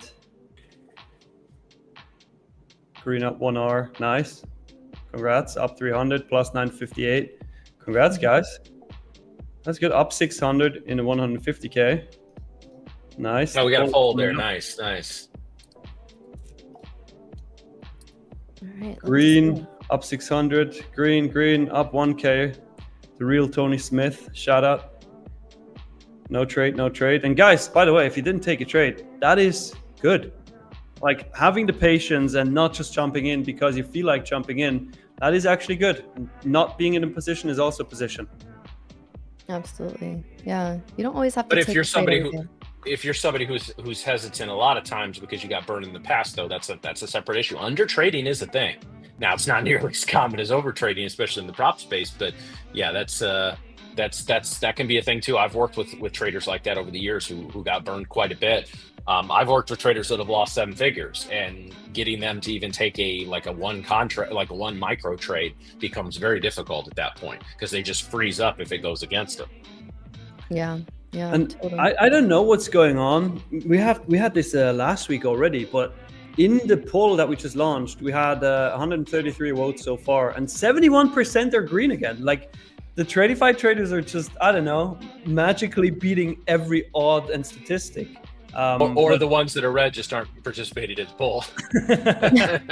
Well, yeah, I mean, majority of people are green, so that's what we like to see. There we go. There we go. Nice. Well done, guys. Good job, guys. Let's see. Price is moving down to that level again. 21,355. I'm really interested to see if it holds now or not. Matt, what are you anticipating? Do you think it's going to break or not? It doesn't feel like it. It doesn't feel like it has the energy. And again, if we go to the, you don't have to pull my screen up right now, but I'm just looking at the volume delta, and it's just been so positive for so long.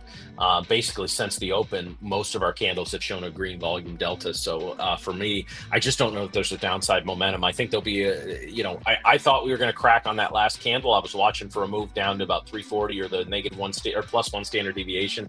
I'm just not. I don't know. Maybe we get there, but it's going to be a drift and a bleep down. I just don't know that we have downside momentum without something coming in. So I was watching every tick there very closely for a little while. I was pretty convinced we were going to break. But yeah, and new low on the previous 5-minute candle is, let's see, what is that? That's 348. So 348 is the area I'm going to be looking for a break. Yeah, it's interesting. It looks like it's just going to start ranging for a bit here. Between the 21.3, probably up to the 400 level, and 21.350. So for now, I think it's a patience game. Should we answer some questions from the chat?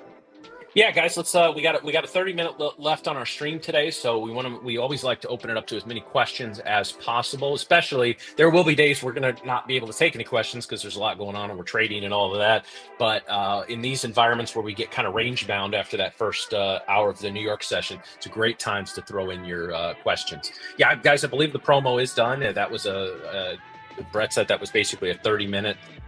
Flash sale. So you got to be here every day, guys. I said last week, we did a lot of giveaways because we wanted to get your eyeballs on the stream. There's always going to be things happening on this show. We may go a full day. We don't do anything. We may do something at 8:37 tomorrow, right? Like it's you got to be here. You got to be in it to win it.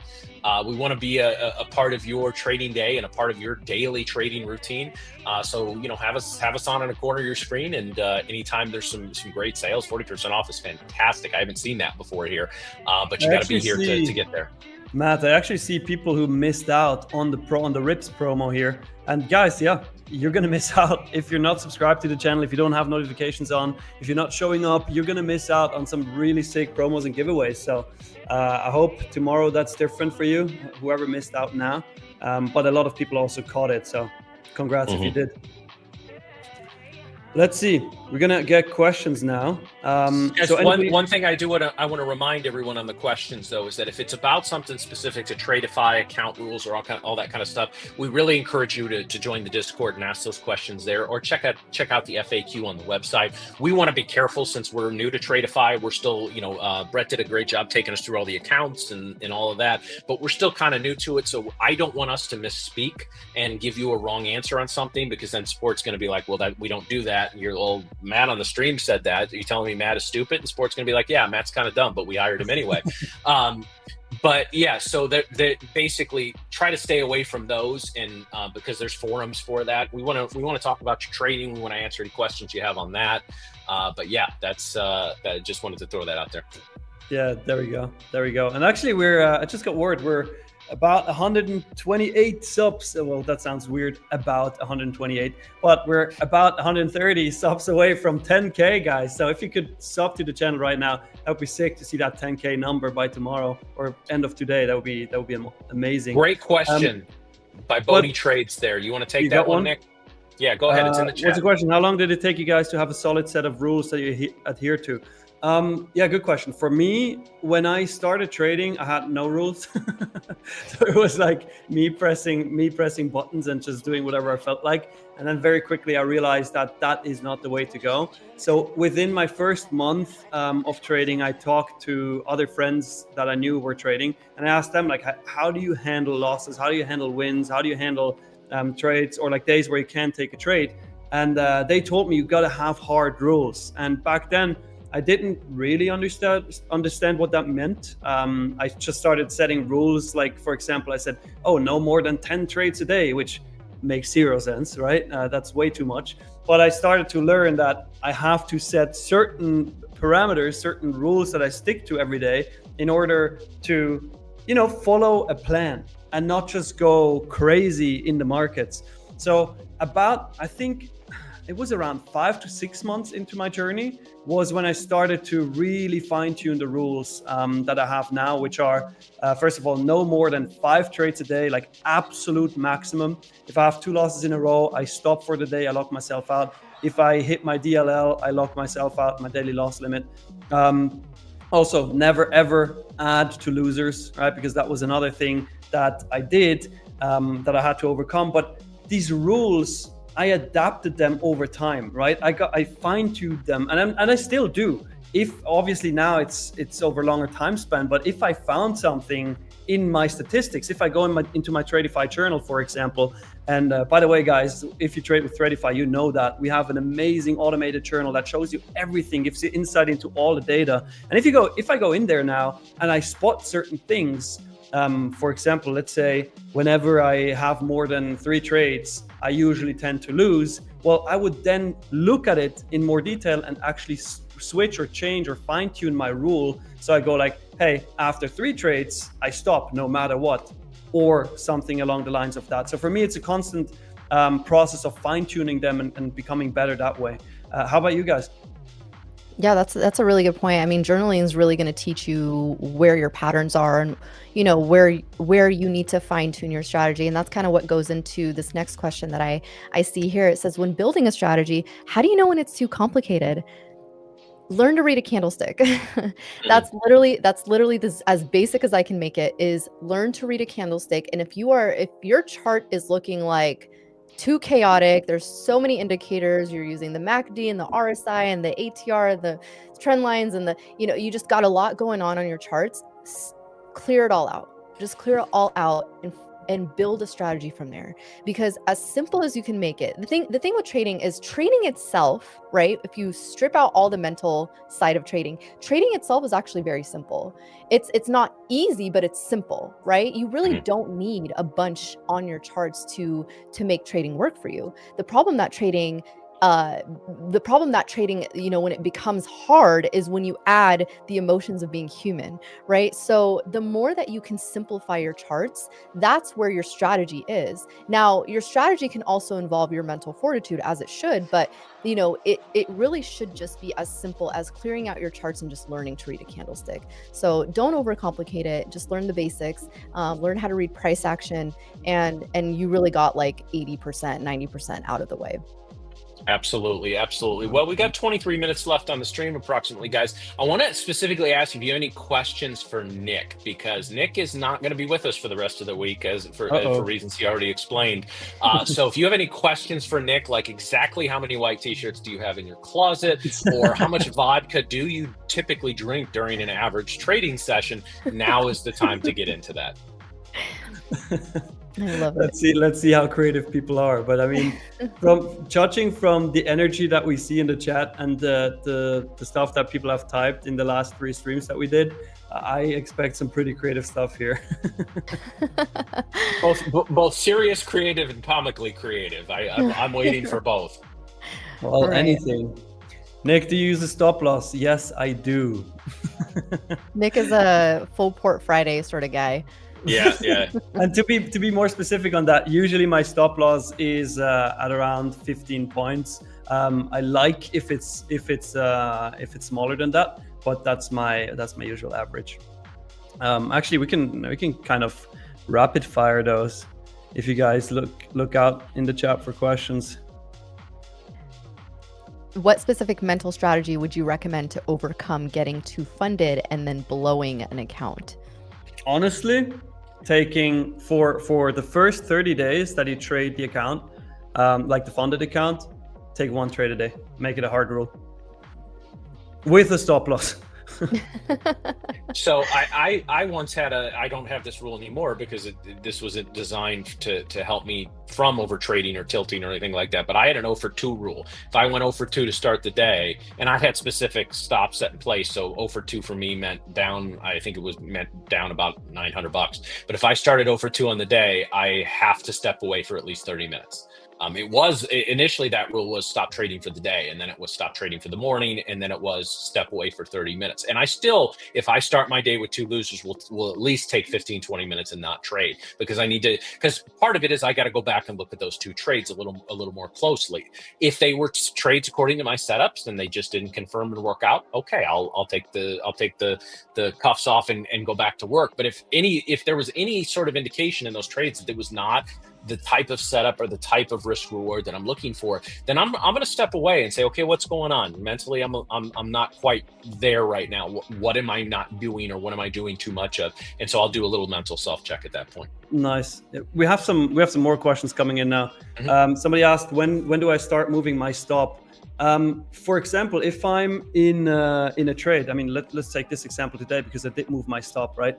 I took an entry at 21,346 here on MNQ, and when I take a trade like this, which is a bull flag setup, I want to see momentum. Like once we get the initial breakout, I want to see a follow through, right? Which we did see here with that 12 a.m. candle. And the thing is, once I really see a follow through and I see volume coming in, and I'm up, what was I? I think I was up like, almost 20 points, right? I'm going to move my stop. And usually I move it to +1, so break even +1, because I do not want to be in a position where I'm up 20 points and then I miss the break even and I ultimately get stopped out for -18, because that means I just lost 38 points. And if my average stop loss is 15 points, that just makes 0 sense. Obviously, if we think from a perspective of before the trade I was at 0, and after the trade I'm at minus 18 points. I'm still in that range of my 15-point stop loss, but I also know that I was at 20 points profit, and now I'm at minus 18 for that trade, which puts me in a bad mental state. So as soon as I see momentum follow through, volume coming in, it does what I expect it to do.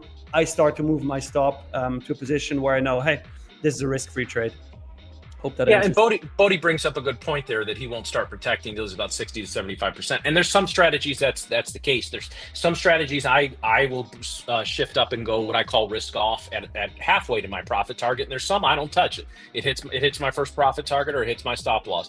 And that's part of kind of knowing and understanding your strategies and having an overall trading methodology. So somebody would ask me, what's my trading methodology? I'm typically going to say, well, I want to have about 2 to 3 trades per day. I want my risk reward to be about 1.5 or 1.8 to 1, right? I'm not one of those guys who's going to sit here and say I'm going 4 to 1, 5 to 1, like let's go, bro. No, that's not me, right? Like I'll play for 30. I'll risk 20 handles to make 30 in the NQ. Now, ideally, I can tick that up a little bit, but I'm pretty quick to adjust to stop, not to break even, but at least sort of manually trail my stop up. So again, if I'm looking for 30 handles and I'm willing to risk 20, and the first 10 to 15 go in my direction, I may just move my stop up 5 handles. I did a little bit of that on the trade last Friday, but it's the sooner you can start taking off even just a little bit of risk. Again, it's all about average winner, average loser, winning percentage. And when I can take that average loser and just make it a little bit closer to 0, that's one of the ways now at this part of my career. It's not necessarily about growing the winners, although that's still part of it as well. It's about taking those losers and tightening them up and recognizing when a trade is just not going in your direction. There's times after 5 to 6 to 7 minutes, I get out of the trade because there's new information or the breakout or breakdown I was looking for has not happened. And at that point, it becomes a coin flip, and we need better than coin flip odds. Oh yeah. Yeah, very true.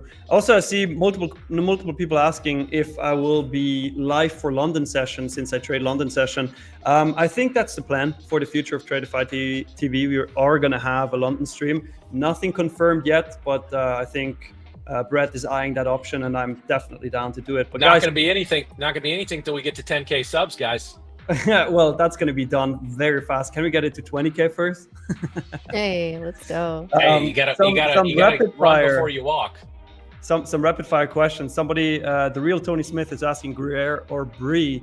None of both. I'm a Parmesan guy. So, Big Bird is asking, is that a Quabra chair? No, it's not. It's a Secret Lab chair. Batman edition. For the person who asked about cheese, though, I was actually born in Wisconsin, so my answer to when anybody says this cheese or this cheese, my answer is yes. Well, in Switzerland, we differentiate between like I don't know how many hundreds of sorts of cheese, so it's a bit different. Ken Yu is asking how to eliminate going on tilt and no red days but rec days. Actually, Ken, this has been one of my biggest issues before I became profitable. Like I was literally green for 2 weeks, 3 weeks, 4 weeks in a row. And then I had one red day, eliminate everything, not just the profits, but eliminate the entire account. And for me, the thing that really solved it was just having that hard daily loss limit and respecting that and making it like setting it at a point where I knew if I do hit that daily loss limit, I'm still not losing more than in a good day. That was it for me. Like once I set it to that, everything was solved. And that's also a great thing about trading with Tradeify. I mean, we have a daily loss limit implemented already for you. For my personal taste, it's still a bit too high, right? But it's a fail safe. Like you can not lose your account in one day. And that is a great thing that has actually helped me become profitable. So I would say this, Ken. All right, Minnie, do you have any, what are your rules? What's that? Oh, I didn't even hear. She is so mad right now. She is like the grumpiest cat I've ever seen. She's grumpier than Grumpy Cat. Yeah, she is that true? Oh, She says, my God. I speak cat now. She's actually saying, "Put me the fuck down, dude." like, do I have to be here? Am I getting paid for this? Yeah. Actually, here's a great question. We have Jason Sly asking, do you guys work with individual traders? Yes, we do. if you are a live trader at Tradeify, you get to work with Coach Tank Azanka for free. Hell yes. He's actually coaching all our live traders, taking one-on-one sessions with them. And that is something I haven't seen in any other funded, in any other prop firm, really. Like Coach Tank is an absolute monster. He has so much knowledge. He has so much value that he can add to any traders. So make sure you trade well, you go live, and then you get to work with Coach Tank for free. Absolutely. We met Coach Tank down in Miami, and the guy just really has a mind for the game. It's really impressive. The part of my favorite times down there, where we were all just sitting around the lunch and dinner table, just throwing back drinks and talking trading and life. That was really cool. Some of the best moments I've had in the last couple of years. So tell Coach Tank to have a couple of old fashions before he coaches you. He gets really good knowledge at that point. Yeah, he really is a blessing to have on not just Tradeify, but for our community, and making sure that your psychology is in check. Like he's I don't know, he's from London, so they do it differently over there. And he has the most charming accent ever. No, it is great. It is great. It's something that I wish I definitely had when I was first starting out. So whether you are a new trader or not, it'll be a very good resource. And I do want to say we have a lot of people giving some really nice compliments in the chat, and I really appreciate that, guys. And the best way that this show is going to continue to grow is by word of mouth, and it's it's by you guys telling people in your on your trading Twitter or in your trading Discord, or even people that trade in real life. Just let them know, hey, there's a stream out there. They're not on any bullshit. They're out there talking about like the things that you need to be successful. Yeah, we talk about candlestick patterns and technicals, and we're going to get more into that as the show progresses. Unfortunately, 3 days of the show, we've had a couple of decent moves and then a lot of consolidation and a lot of chopped, but it gives us a chance to talk about these things. And guys, we're never going to shy away, and this is something I told the team when we started, and everybody was integrated. Look, we're never going to shy away from telling you that this is very difficult. And I use the exact phrase Miriam used earlier. Trading is not easy, but it can be very simple. And so we're going to help you get there. We're going to stick around with you for a very long time. But the more people you're telling about it, the more people you're encouraging to check out the show. Honestly, a word of mouth recommendation is worth, I think, what is it? Literally like $200 to $300 worth of paid ads, and we're not running any paid ads on this yet. So make sure you just tell people, hey, come check this out. You've got this weird bald dude. You've got a guy who always wears the same thing, and then you've got Beyoncé. What more do you need? And they have great like RIPS. Yeah. Matt, actually, Miriam, I got something for you. I'd like to read something to you that I came across this weekend, and I just want to get your reaction. Okay. This was I believe this was a Reddit post. Matcha is just bitter grass in a cup, and I'm tired of pretending it's good. I've given matcha so many chances. Every time I'm left wondering how people manage to pretend it tastes good. To me, it tastes like powdered spinach mixed with regret. Yes, it's packed with antioxidants and it's a cleaner caffeine, but that doesn't change the fact that it tastes like I'm licking a damp lawn. So Miriam, your reaction to that? This is exactly how I think my fiance wrote that. I'm pretty sure my fiance wrote that, because that's exactly how he would describe it to be. And you know what? I don't blame you. I don't blame you. I can't blame you, because that's exactly how I felt for the most part when I first tried it and when I first drank it. I was like, how do people drink this shit? Like, this is absolutely revolting. But you start to get used to it. And here's the thing, I'm coming from a background of drinking a lot of cappuccinos and lattes, so I'm very much a caffeine addict. I love my lattes and my coffees, but I was realizing like how much it was affecting me on I'm very, I guess, sensitive to caffeine. But for me, matcha was kind of like more of the health benefit route that I took. And so, you start to kind of get used to it. Humans are very good at adapting to things. And I will say you kind of start to crave that hay sort of grassy taste. So just give yourself a little bit of time to get used to it. And I promise it'll be something that you go to more often than everything else. I like the part where it said it feels like licking grass. A damp lawn. I'll ask my dog how that tastes. That's right. No, it does definitely come with the health benefits though. So Well, we I managed like to it make for it that. to 11:20 before the show went completely off the rails today. So I think that's a positive thing. Thank you, Rips. He kept us on track on Yeah. task for a while. Oh man, oh man. Actually, I saw multiple people asked for my daily loss limit. For me, it's $1,000. Like $1,000 and I'm out. So, but that's a very personal decision as well. Like it depends on the account size you trade. It depends on how many contracts you trade with. It depends on what kind of money you're comfortable with losing and winning. So it's very personal, but just for transparency's sake, for me, it's $1,000. Okay. Yeah, that's that. Honestly, I one of the things that affects me the most mentally is, and thankfully I don't have a ton of them, are 4-figure losses, right? Like I could sit there and take $300, $400, $500 losses. Well, hopefully not all day, but I can take them and they're not going to affect me. Seeing that minus 1 comma, boy, does that mess with my head. And those are times where I'm going to have to step back at that point and say, okay, what did I do? Like, how did I end up in this situation? Am I oversized? And I think, like, honest to goodness, 4-figure losses that, like, I've stuck to my plan. I try to not take more than 2 to 3 of those a month, and usually I'm successful with that. Now, again, sometimes there'll be 1 or 2 more that I do something wrong, fat finger into a trade, or et cetera, et cetera. But yeah, those are the losses that just really fuck with my head. Yeah, absolutely. Understandable.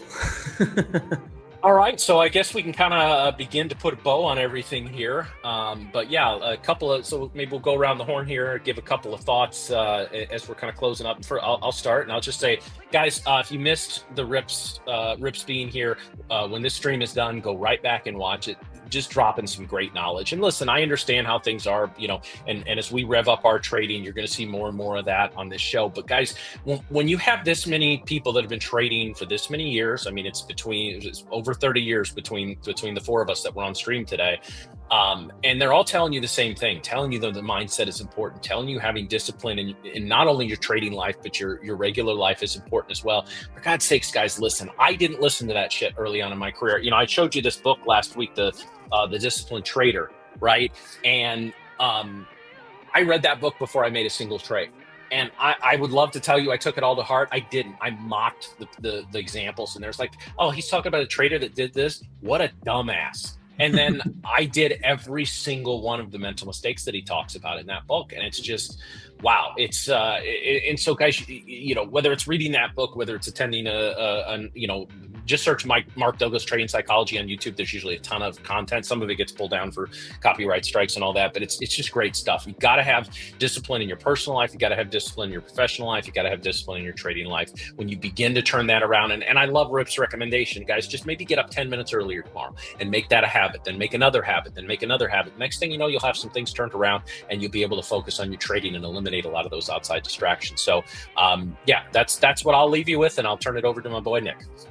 Yeah, 100% couldn't agree more, especially on, just to add to that discipline lesson really quick, don't try to make big changes too fast, because that's usually when people fail. When they go like, usually they wake up at, let's say 8 a.m. and they go like, oh, from tomorrow on, I'm always going to wake up at 4:30 in the morning or 2 a.m. like Rips. I'm going to fucking crush it. And then they do it on the first day, and day 2, they're already sleeping in to 10 a.m. because they're so fucking tired. So go baby steps. And it's the same for trading. Like, take small steps and progress that way, because that is a way to sustainably grow. In order to summarize today's session, I mean, obviously it was phenomenal having Rips on. He dropped so much value, so much gold, and I'm looking forward to all the guests that we're going to have this week. Unfortunately, I'm not going to experience them live, but I'm definitely going to rewatch the streams. For tomorrow, as you see it on the screen, we're going to have rake trades, or Miriam and Matt are going to have rake trades. So I'm super excited to see this. And then we have more guests Thursday and Friday. But you can see it here already. Like, Drew is doing magic again. Thank you, Drew, behind the scenes, our producer. He's doing phenomenal. Give it up for producer Drew. Yeah, we don't have a soundboard, but we can see it here. Like Brian Stonk coming on Thursday, and then we have Big Gains Club on Friday. So it's going to be super exciting. But as usual, let's wrap it up with Matcha Mommy. Is that just going to be my new sign off name, that Matcha Mommy? Yeah, I mean, always. here, I'm here for it. Sign off name. you steered into that one. So yeah, I did. You know what? I own it.